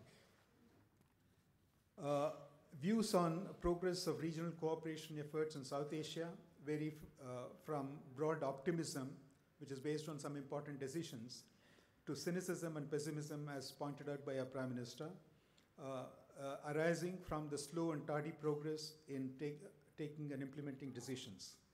We need to be realistic in our ambitions, keeping in view the political environment. Despite the evident advantages in regional economic cooperation and the urgent need for it, politics and emotions have stood as barriers in South Asia. Should India take the lead in SAARC organizations? I would submit that beyond a point, it would be counterproductive for India to take the lead because of the lack of trust and suspicion among our members about India's intentions. Some find India's size intimidating. Trust needs to be built up patiently and over a period of time. In the meantime, India should do whatever is possible from its side. I'm not suggesting abandoning of our responsibility and leaving the pace of progress to be determined by Pakistan's whims. Other available options could be explored. Now I'll move on to the next section of my presentation, which is on regional diplomacy and the problems we are faced with on a daily basis. I mentioned about the problems created by 1947, and unfortunately, I must acknowledge that we have added to the discomfort of our smaller neighbors by our words and actions, which was done often unwittingly. Reactions of neighbors are often disproportionate, and we are generally the favorite whipping boy in the neighborhood. Neighborhood diplomacy, in my view, is the most challenging. First, the issue of border demarcation. Just to give a brief update on that, we have no major border problem with either Bhutan or Nepal. The borders are mostly settled, excepting for the tri-junction. Of course, in the case of Nepal, there are two small stretches where demarcation is yet to be completed. Pakistan, you know the problem there. Sri Lanka, the maritime boundary was settled in 1974. With Bangladesh, we settled both the maritime boundary and land boundary only recently, 2014 and 15. With Myanmar, we have no serious problems of boundary demarcation. Neighbors are highly sensitive. This is something which we cannot afford to forget. And they read meanings into our statements even when none is intended. This makes it imperative for us to be careful in what we say. On certain issues, we need to make a distinction between the state and the people and should refrain from action that could hurt the people. Then we have the border-related issues. I'm referring to problems of human trafficking, smuggling, movement of fake Indian currency, etc. Apart from that, there is the issue of illegal immigration, about which I think all of you must be reading in the newspapers these days. An important way of strengthening relations with neighbors is to create interdependent relations. Talk of economic integration makes our neighbors suspicious. The more acceptable political terminology for them is economic interdependence. We should be focusing on projects that promote interlinkages like hydropower projects and connectivity projects. Need to encourage cross-border investments in the neighborhood. There is need to encourage cross-border investments in the neighborhood by Indian companies. Free trade agreements also promote interdependence by encouraging manufacturing value chains across the region. People of this region have a lot in common, culture, language, religion, etc. India has a natural advantage in this region. We need to develop strategies to make use of this advantage. We have lost ground to China in the last decade or so in this region. Chinese investments in the neighboring countries are aimed at either gaining strategic advantage vis-a-vis India or in gaining a strategic foothold in the Indian Ocean region. They've invested in almost all the countries in the neighborhood excepting Bhutan. Our pockets are not deep enough to compete with the Chinese, but we should focus on areas of critical interest to us and also work through our neighbors to keep the Chinese out of strategically important areas and projects. We have succeeded in doing it on quite a few fronts. There is now a growing awareness of the objectives and effects of Chinese investments, which could be made use of by us quietly. Some positive developments have taken place in the recent past. In Sri Lanka and in Maldives, China had become an election issue. As you know, generally foreign policy is never debated during elections, but this was an exception. And this led to pro-China incumbents losing in the elections. Now I'll move on to country-specific issues that we are dealing with. Of course, we have a distinguished representative from the Afghan embassy who will deal with Afghanistan. But let me tell you in very brief, security situation in Afghanistan is deteriorating, which is of concern to us. For the simple reason that we are hearing about ISIS establishing a base in Afghanistan. I don't know how far it is true. There is also a resurgence of Taliban, which cannot be denied. The number of countries dealing directly with Taliban have increased. Of course, apart from Russia and Iran recently, US also has established contact with Taliban. In the light of this, and also in the light of the recognition of Taliban as a political force even by the Afghan president, I think we need to reassess our policy on Taliban. On to Bangladesh. We have been having a dream run in our relations with Bangladesh in the last 10 years. Land and maritime boundaries have been settled. We have been able to gain access through Bangladesh. There is transit through Bangladesh to our northeast. We have rail link, we have road link, we have inland waterways link also. Of course, this issue of migration is there, but you would have noted that the reaction of Bangladesh on this issue, I mean, on what's happening in Assam, is rather muted. Then there is a question of sharing of river waters. On this, of course, we are at fault. We signed an agreement to share the river waters, but we have not been able to implement it because West Bengal government is objecting. An important development with Bangladesh is power trade. We are supplying something like 700 plus megawatts of power to Bangladesh, which is likely to go beyond 1,000 with the inauguration of the new interconnection facility for an additional 500 megawatts quite recently. And what is important to note here is this has been welcomed by the industries in Bangladesh. Even industrialists who are supportive of BNP welcome this and would not object to this continued trade because they stand to benefit from this because they don't have to generate diesel power, which is more expensive and polluting. On to Bhutan, we have a new government there. Third elections are completed successfully. We have no major problems with Bhutan. There are two issues there. One is the hydropower projects. Some of them have got delayed. There is cost escalation. There is also a concern in Bhutan about hydropower debt, which is mounting. I mean, which is true because 78% of their external debt is hydropower debt. We need to sit across the table with the new government and explain to them that hydropower debt is not harmful to the economy because the payment starts only after the projects start paying dividends. It's a self-liquidating debt. And the other problem is the new generation coming up in Bhutan because their goodwill towards India will not be at the same level as that of the elder generation. Because the elder generation had seen the benefits of cooperating with India, has seen what India has done for them in the last 50 years, which is not the case with the younger generation. On to Nepal, the major concern is the growing influence of China in Nepal and also Chinese activities in Nepal.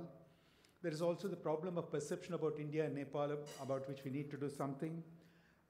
There is a welcome development in our relations with Nepal on the water and hydropower front. There is more willingness on the part of Nepal to cooperate with us on this because it's mutually beneficial. We have been exporting power to Nepal, roughly about 380 megawatts or so, and that has completely lit up the Kathmandu Valley 24/7. And before that, I used to hear from my ambassador from our ambassador that there used to be sometimes 14 hours power cut in Kathmandu Valley. This is just about 2-3 years back. Pakistan, I think all of you know what the problem is: Kashmir terrorism, and of course denial of MFN status. But what is more important is their unwillingness to give transit for Afghan exports to India. On to Maldives, of course, new elections have unseated the outgoing president, and the new president, Ibn Soli, I think will be a lot more objective in assessing Maldives' interest. Some of the projects that China is executing there are of concern to us, and I'm sure we'll be sharing this concern with the incoming president. The projects which the Chinese are executing here and in Sri Lanka, that is namely the Hambantota port and Matale airport. Now these are basically aimed at gaining a strategic advantage in a foothold in the Indian Ocean region. And it's also not too far from the shipping, one of the most important shipping lanes in the world.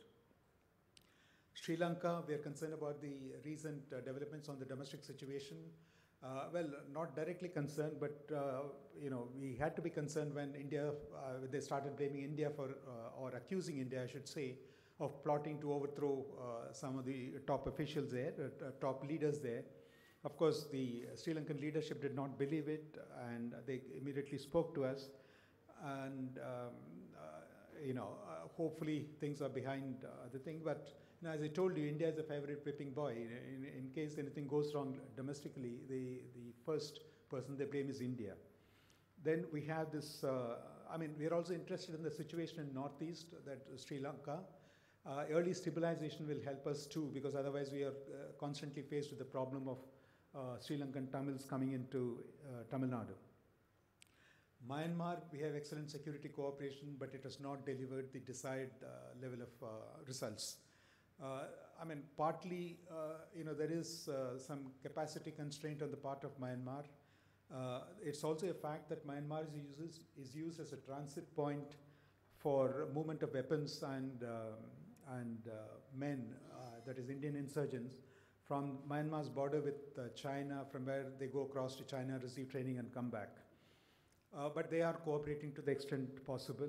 We're also interested in the peace process in Myanmar, not because we are directly involved in it, but any peace, peace agreement, settlement reached with the insurgent groups in Myanmar will also be helpful to us, because these very same groups are operating within India also in the northeast.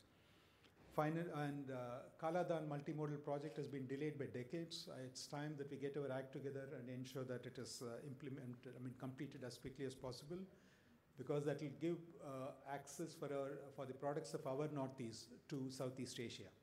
Finally, China. I think most of you know about the problems with China, so we're not going to detail. China is both a principal adversary and I would say a strategic challenge. It offers many opportunities as well. We had the border issue about which I referred earlier. We also had this problem of trans-border rivers, where some unilateral action being taken by China is causing concern to us in Bangladesh. But we should note that the border is generally peaceful, considering that the border is not demarcated, and there are several segments where the border is not clear. The skirmishes that happen at the border are very, very minimal. What is happening is China is aiming for preeminence in Asia and also the world in due course. This clashes with India's objective of a multipolar world where India will have its due place. China's assertive behavior has, of course, created problems for itself. It has, of course, made some moderating overtures to Japan and South Korea, and it is also reaching out to India. But I view it as a tactical move by China, not something that they have thought through carefully. They're doing it only because they're under tremendous pressure from the Trump administration. We need to work with others to reduce the impact of China, adverse impact of China on us. And the last point with China is the strong economic and military links that they have with Pakistan. I'll conclude here. I hope I have been able to give a flavor of what what we deal with in Foreign Office on a day-to-day basis. I'll be happy to take on any questions later in the session. Thank you very much.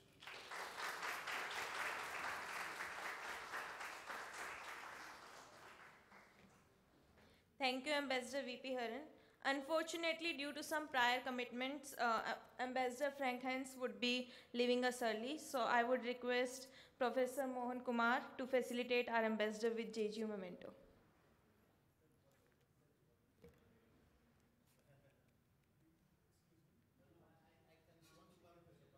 Okay. So now I request former Indian Ambassador Bhaskar Balakrishnan to speak.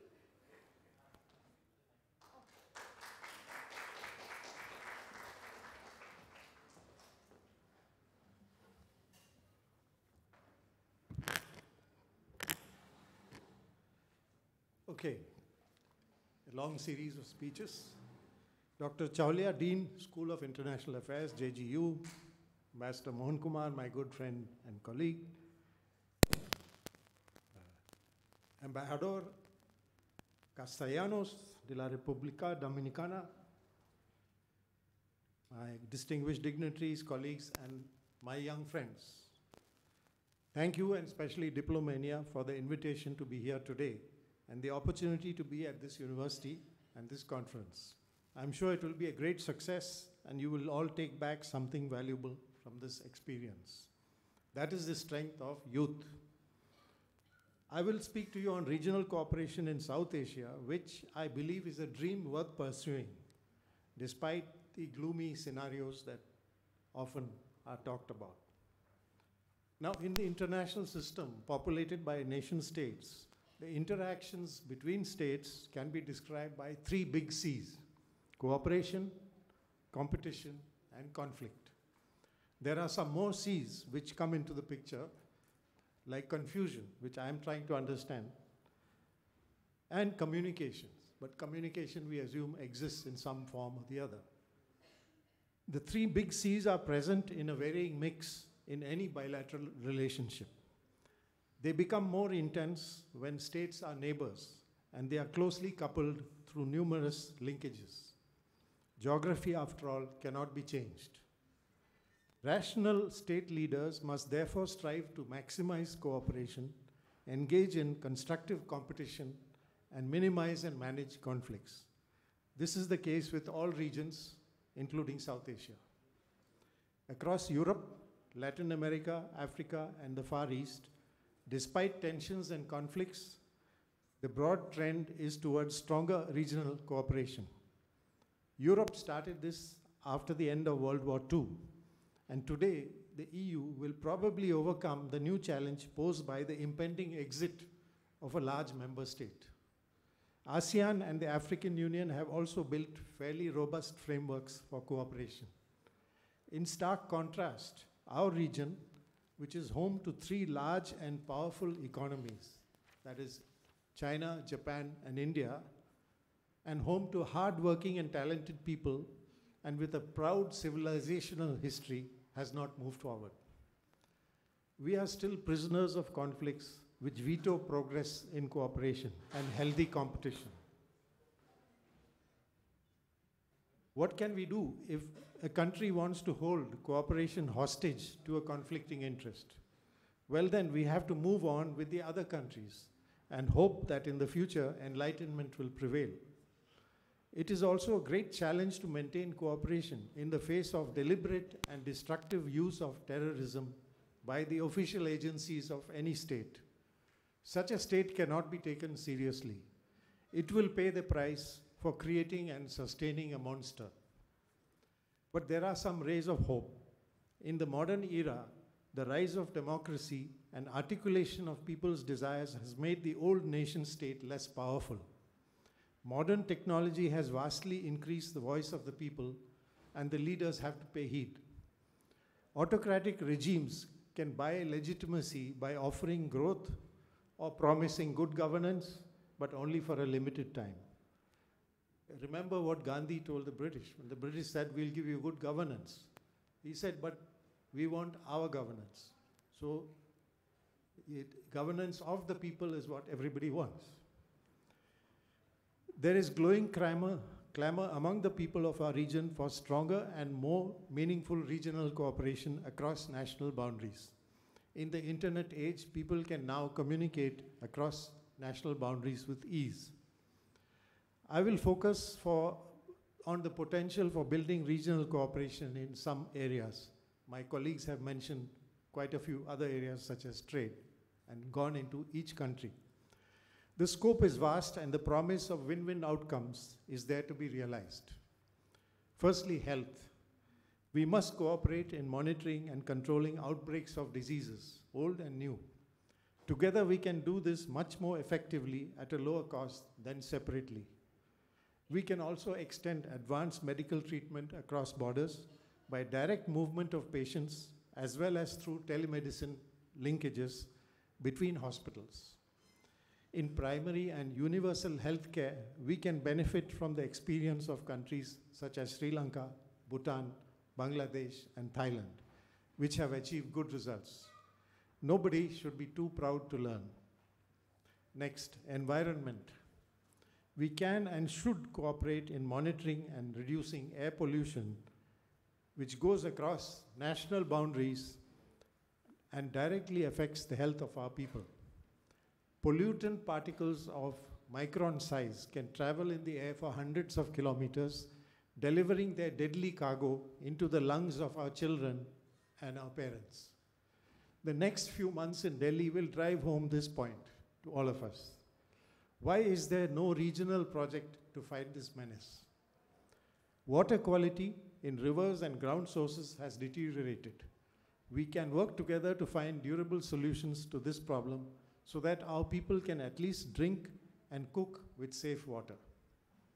Next, disaster management. Cooperation is essential. Even large countries cannot go it alone. Joint disaster management framework will cut costs, speed response, and reduce the requirement of stocks of emergency equipment, supplies, and personnel for fighting disasters.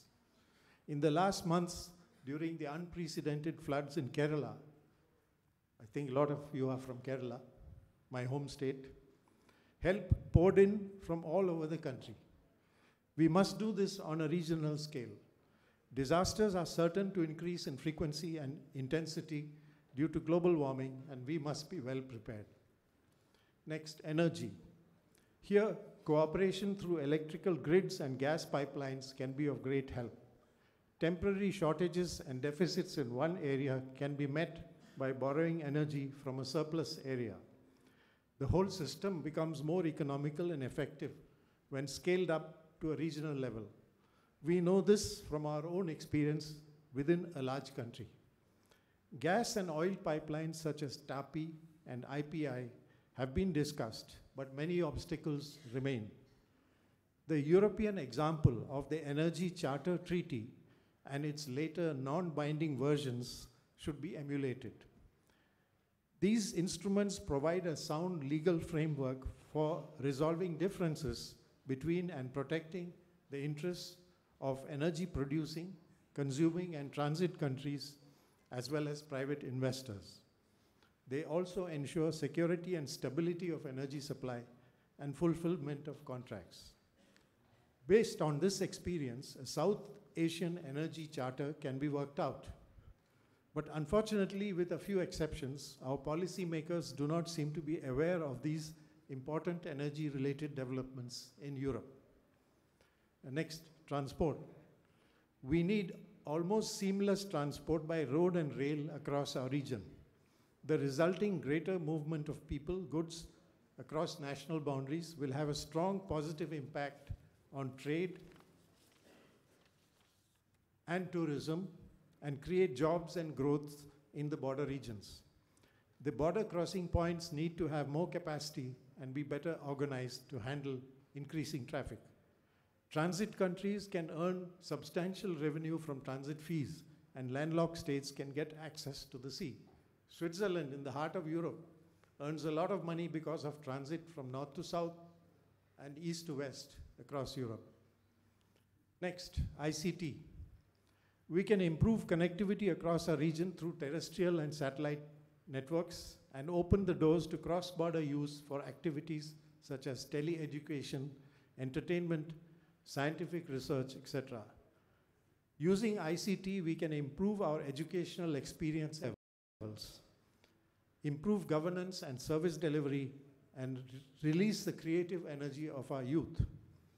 The impact of social media is already great, and we can foresee it building linkages between people across our region. We have so much to share by way of culture, from food, clothing, art forms such as cinema, theater, and music. ICT and social media will, in the future, reinforce the trend towards a shared South Asian identity. Next, research and education. Our research capability will be amplified through collaboration between our research institutions and universities. Mobility of researchers, faculty, and students is a powerful stimulant. Look at Europe as it advances towards the goal of a single European educational area, that's the Bologna process, and a single European research area, that's the Ljubljana process. We are not even near this, even within our country, let alone in the region. So there is a vast scope to move ahead.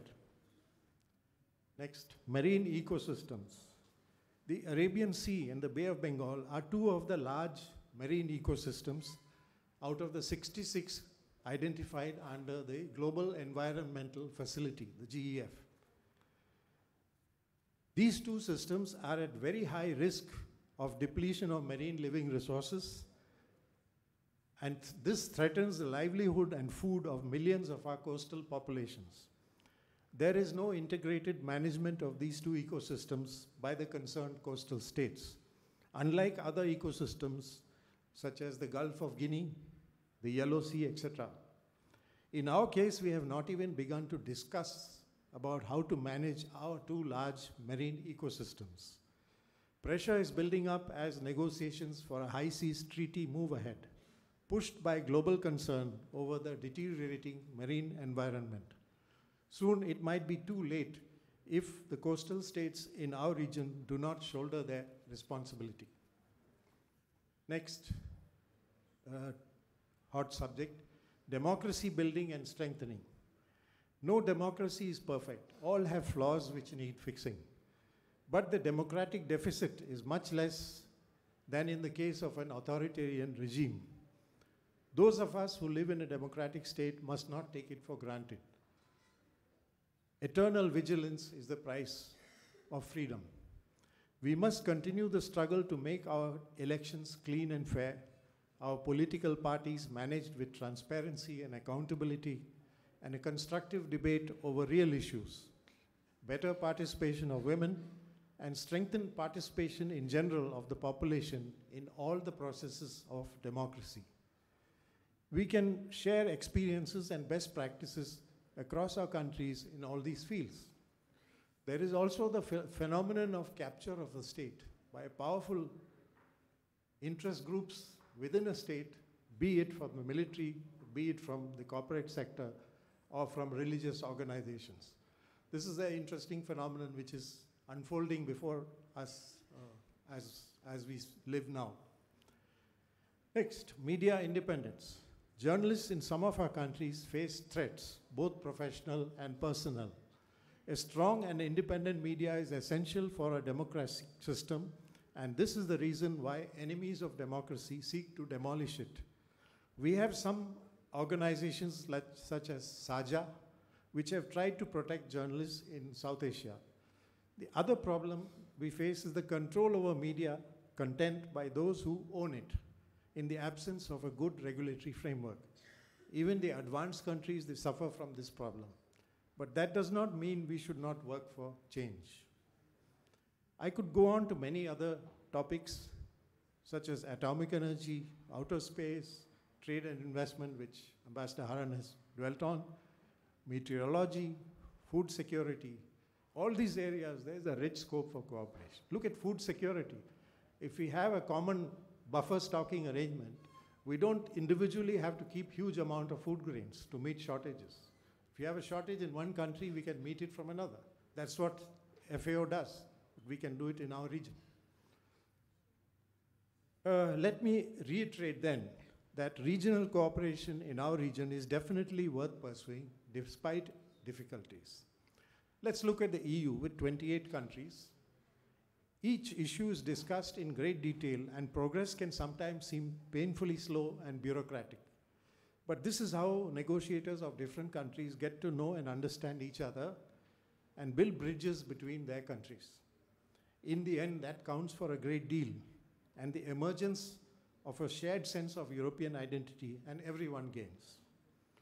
Now, as we move from 2 states to 3, 4 in a system, the number of possible interactions grows rapidly, from 1 to 7 to 14. You can count this as an exercise, adding up the possible 1-to-1, 1-to-2, 2-to-2, 1-to-3, etc. interactions. The number goes up rapidly with the number of players. This illustrates the complexity involved in the process. Most of the time, this complexity is managed through meetings of all parties, and one can see the dynamics at work in these meetings.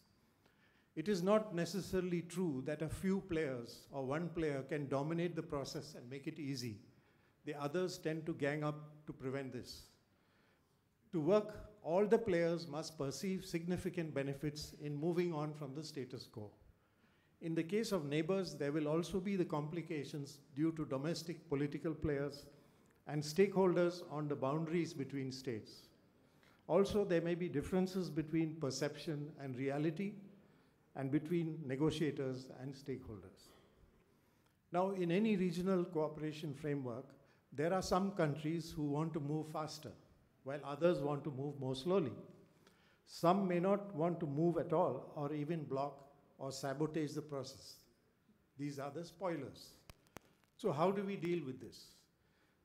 Germany and France, together with Spain and Italy in the EU, have come up with a sensible idea.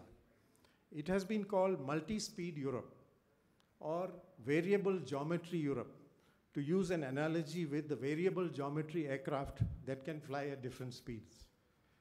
Those countries which want to work together and reach an agreement can do so, while others can stay out if they choose.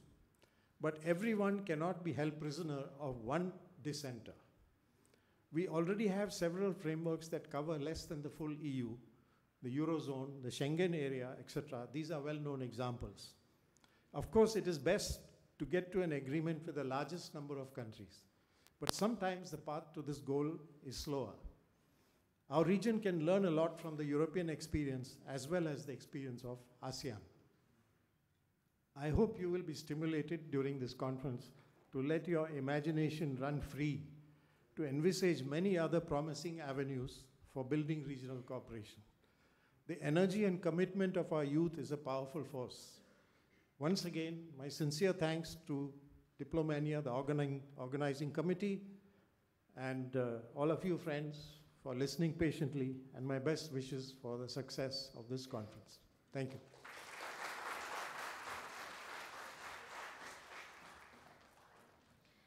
Thank you, Ambassador Bhaskar Balakrishnan. Now I would request Mr. Abdul Haq Azad, Third Secretary from Afghanistan Embassy, to come and speak.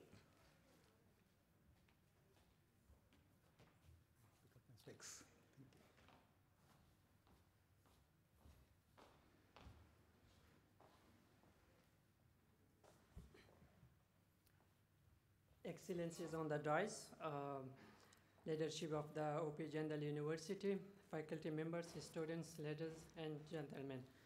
Good morning. It's a great pleasure to have an opportunity to speak here today. At the outset, let me thank the Diplomania for organizing this event. I believe it's very important to engage youth in debating international issues because you will see them in high and leadership position in the future. As such, they play a significant role in shaping the world's future. Dear friends, needless to say that terrorism, climate change, poverty, refugee crisis are some of tough problems our today's world is facing with. On top of that, protectionist trade policies, disregard for international laws, are newly emerging challenges which are detriment to the world's prosperity and peace. Here in our part of the world, what is inflicting the most suffering on our people and hampering progress is terrorism and extremism.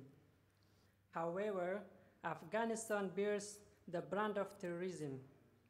Today, my country is fighting with terrorist groups on behalf of not only the region but the whole world. Before 2011, when international security assistance forces known as ISAF troops gradually started to withdraw, more than 130,000 coalition forces from 51 countries fought against terrorism in Afghanistan. From 2014, when the ISAF withdrawal completed, the Afghan National Security Forces had to shoulder the full responsibilities of combating terrorism. There are 20 terrorist groups in Afghanistan, but they have all their support bases and sanctuaries outside of Afghanistan, and close to 20% of these fighters are foreigners. Despite large number of casualties, the Afghan security forces have firmly stood their grounds and have fought with valor and high morale. As such, they proved wrong all those who were predicting a doomsday for Afghanistan upon withdrawal of ISAF troops. Considering the location of Afghanistan at the heart of Asia, the security in Afghanistan is vital to the stability and security in Asia. Thus, it's critical that besides the USA international community, the regional countries also provide necessary assistance, including military, to Afghanistan for the sake of stability in the region. In this context, let me express my gratitude to the Indian government and its people for not only financing and executing developmental and capacity building projects in Afghanistan, but also providing military assistance either in the form of training our young cadets or providing helicopters to support our Air Force. Dear friends, terrorism and war is one side of the story you see in the headlines about Afghanistan. The other side of Afghanistan, which you rarely see in the news, is the stride Afghanistan made in various areas such as education, media, telecommunication, sport, advancement of women's status, and so on. Afghanistan looks very much different today than it was 17 years ago. The recent high turnout of people to vote in the last week parliamentary election, despite the existence of all sorts of security threats and warning from the Taliban, shows the quest of our people for democracy and peace. Since 2001, when the Taliban regime was toppled from power with the US intervention, the government of Afghanistan, besides using its best efforts to rebuild the state institution, it has also made commendable efforts to revive the position of Afghanistan as a transit hub and economic roundabout. Afghanistan, thanks to its geographical location, has been a flashpoint between the superpowers or a buffer state between empires during the certain periods in its contemporary history. But it served as a transit route and crossroad for the interaction of different cultures and civilization. Silk Road passing through ancient Afghanistan can be mentioned as a good example. Initiation of regional projects such as Turkmenistan, Afghanistan, Pakistan, India pipeline known as TAPI, Kausa 1000, Chabahar Port, Lapis Lazuli Road are clear reflections of Afghanistan effort to turn Afghanistan into a transit hub and an venue for cooperation. As you may know, South Asia is the least connected region in the world. Though connectivity is instrumental in tapping the trade potential in the region, surely the aforementioned project will enhance trade and regional connectivity, which without any doubt will promote economic growth and prosperity in the entire region and beyond. But the realization of such project mainly hinges on security situation in Afghanistan. Apart from military efforts to dismantle terrorist networks and ultimately clear Afghanistan of terrorism, the government of Afghanistan has been seeking a political solution and making peace with the Taliban. Afghanistan has tried various mechanisms to reach peace with the Taliban, but unfortunately it has not yielded a desired result so far. We believe that unless a regional consensus is made and regional cooperation is established, the peace will remain elusive in Afghanistan. I am very pleased to say that very recently, India and China has started a joint capacity building program for Afghan diplomats in India and China. I hope that this ushers in an era of cooperation in Afghanistan, and very much hope that other countries also come on board in establishing cooperation in Afghanistan and create a common understanding on the importance of peace and stability in Afghanistan. I would like to conclude my remarks with a poem from the great Persian poet Sadi, which I believe is very relevant to today's program. Human beings are members of a whole in creation of one essence and soul. If one member is afflicted with pain, other members uneasy will remain. If you have no sympathy for human pain, the name of human you cannot retain. Thank you so much for your attention.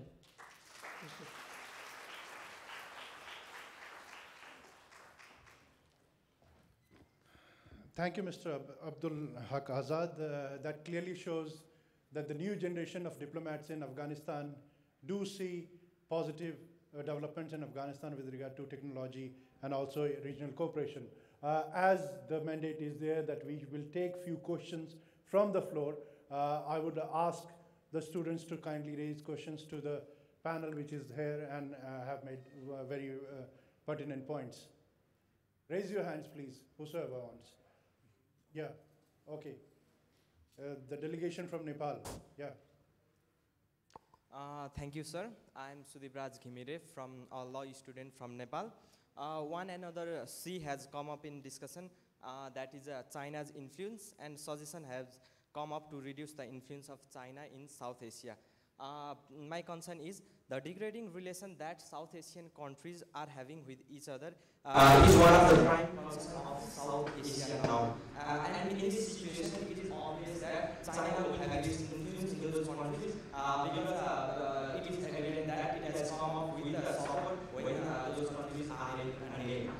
So in these circumstances, how India and other South Asian countries should aim to improve the relation with each other and also increase cooperation with China instead of competition with China. Thank you.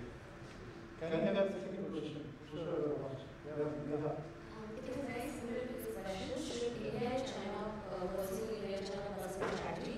Instead of competing with one another, we should cooperate and go ahead in this direction. Is the question specifically directed to some panel? Ambassador Okay, we have.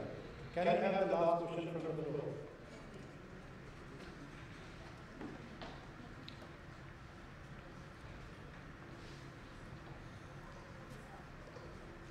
Honorable guest and faculties from JSIA University. I am Riya Bhatrai from Kathmandu School of Law, Nepal. So my question is to Ambassador VP Haran, former Indian Ambassador to Syria and Bhutan.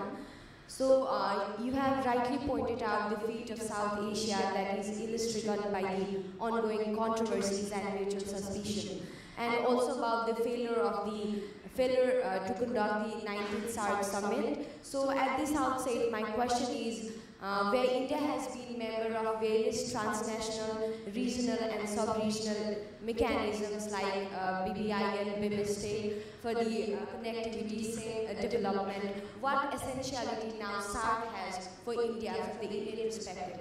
Thank you. May I ask the panel to respond?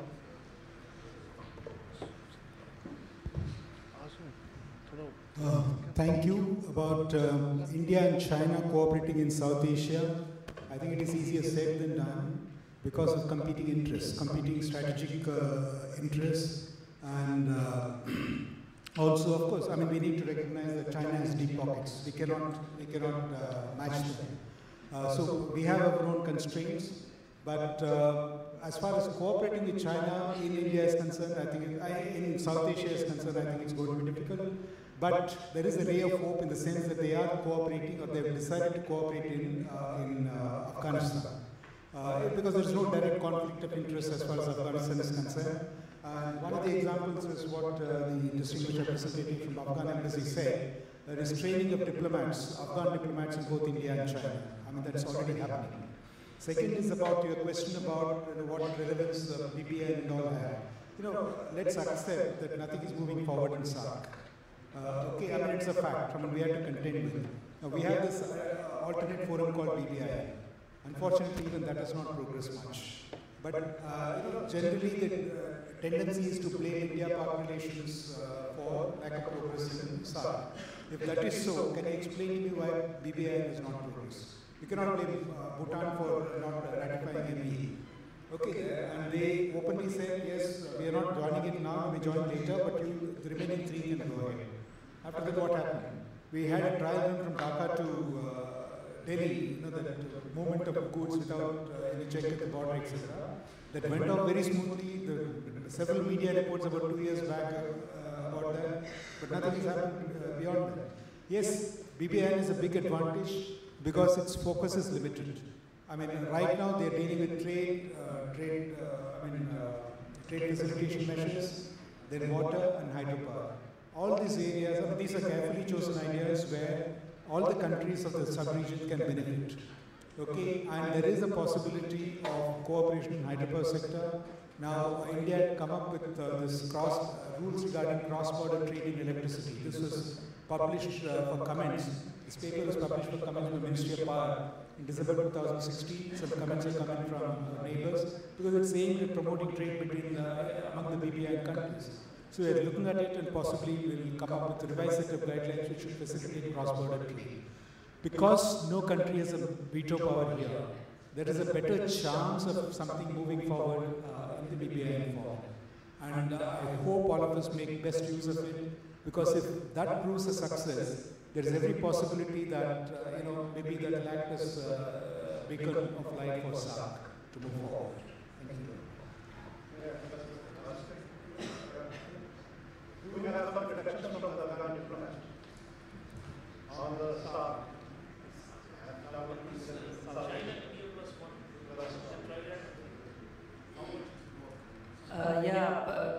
On cooperation in Afghanistan, well, recently there was a conversation in India International Center. There were scholars from US, China, and India. They were speaking about the possibilities of cooperation in Afghanistan. And I was very happy to see very, good view from all three countries to all the importance of the necessity of cooperation in Afghanistan. And they told that there is the possibility that we extend this cooperation from capacity building areas to other areas in other areas, technical areas, to cooperate in Afghanistan. And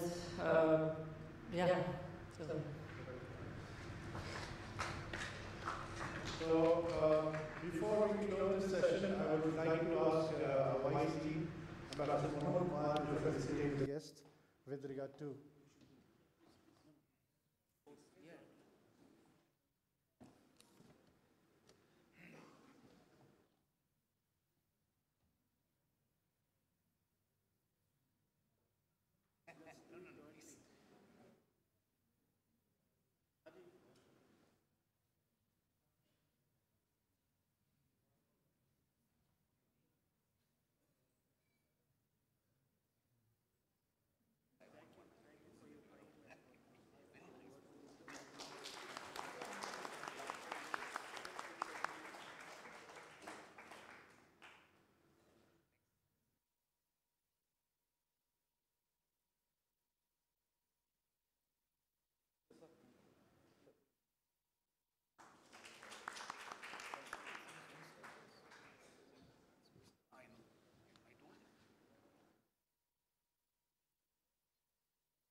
Mr. Azad, please.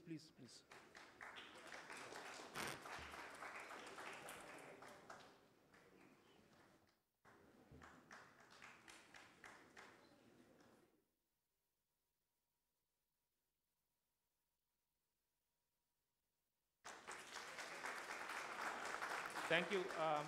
For those of you who don't know, Ambassador Mohan Kumar retired as India's ambassador to France last year and has since taken up charge as Vice Dean and Professor of Diplomatic Practice at Jindal University in our School of International Affairs.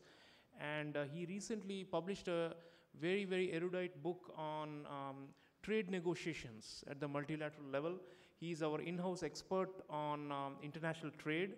And he also served in Sri Lanka and elsewhere in our own region. So I'll request Ambassador Mohan Kumar to close the South Asian Political Forum with a few remarks and some insights. You know, there is something that we always get from these distinguished practitioners of diplomacy and scholars, which is not in the textbooks. So I will request Mohan to please reflect on the overall theme, and maybe there are some positives to take away about South Asian integration, especially in trade, hopefully. So over to you, Mohan.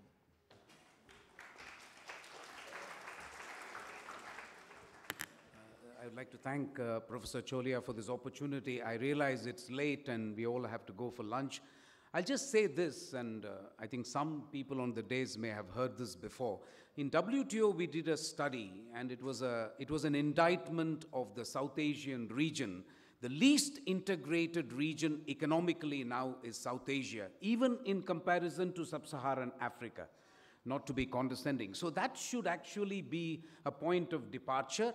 The only criticism I would make against my own country, and I now feel happy doing it because I'm not part of the government, and I'm an academic, so I can afford to make this, I think we could have been a little bit more generous, economically speaking, to our neighbors. And that is a criticism I will accept.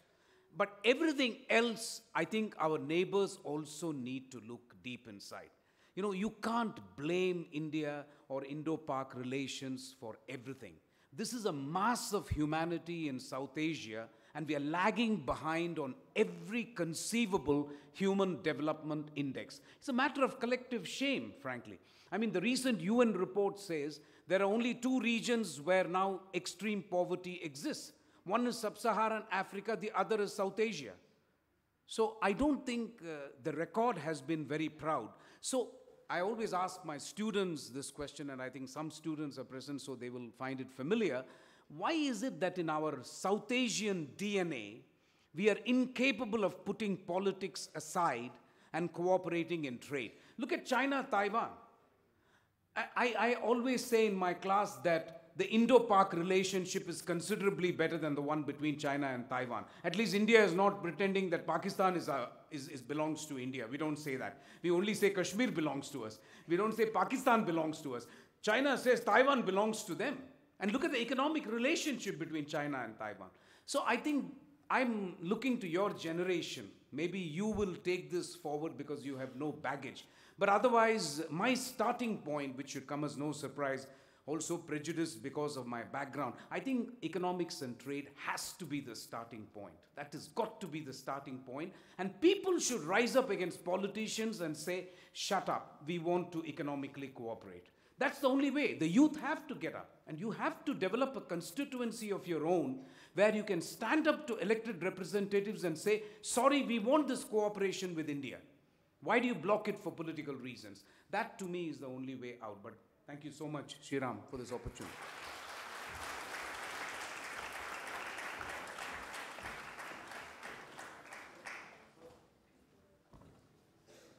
So this whole political South Asia forum is coming to a close. But before we close the whole session, let me really earmark to all of you the work that has been done by the Diplomania team, right from the start of getting funds and all those things. And we had, the best part about JSIA is we are a family, we are a close-knit group. And you can see the dean is here, the vice dean is here, and the faculty is around. And I really appreciate the help which has come from all quarters. Students, you rock. And thank you for that, you have done it. Protocol-wise, I should be wrong because I'm starting with students, but you are our future, so I should look at the future. But let me really put on table the appreciation and the gratitude that we hold for Ambassador V.P. Haran, for Ambassador Bhaskar Balakrishnan, and the young diplomat, Mr. Abdul Haq, who has come all the way from Delhi. And mind it, guys, we are going to make it a calendar event, and we are going to work more harder to make it more proactive, productive, and we will make JSIA one of the best schools in the country, and we do have able leadership to guide us. Thank you, Dean. Thank you, Vice Dean. We appreciate your gestures. Thank you very much.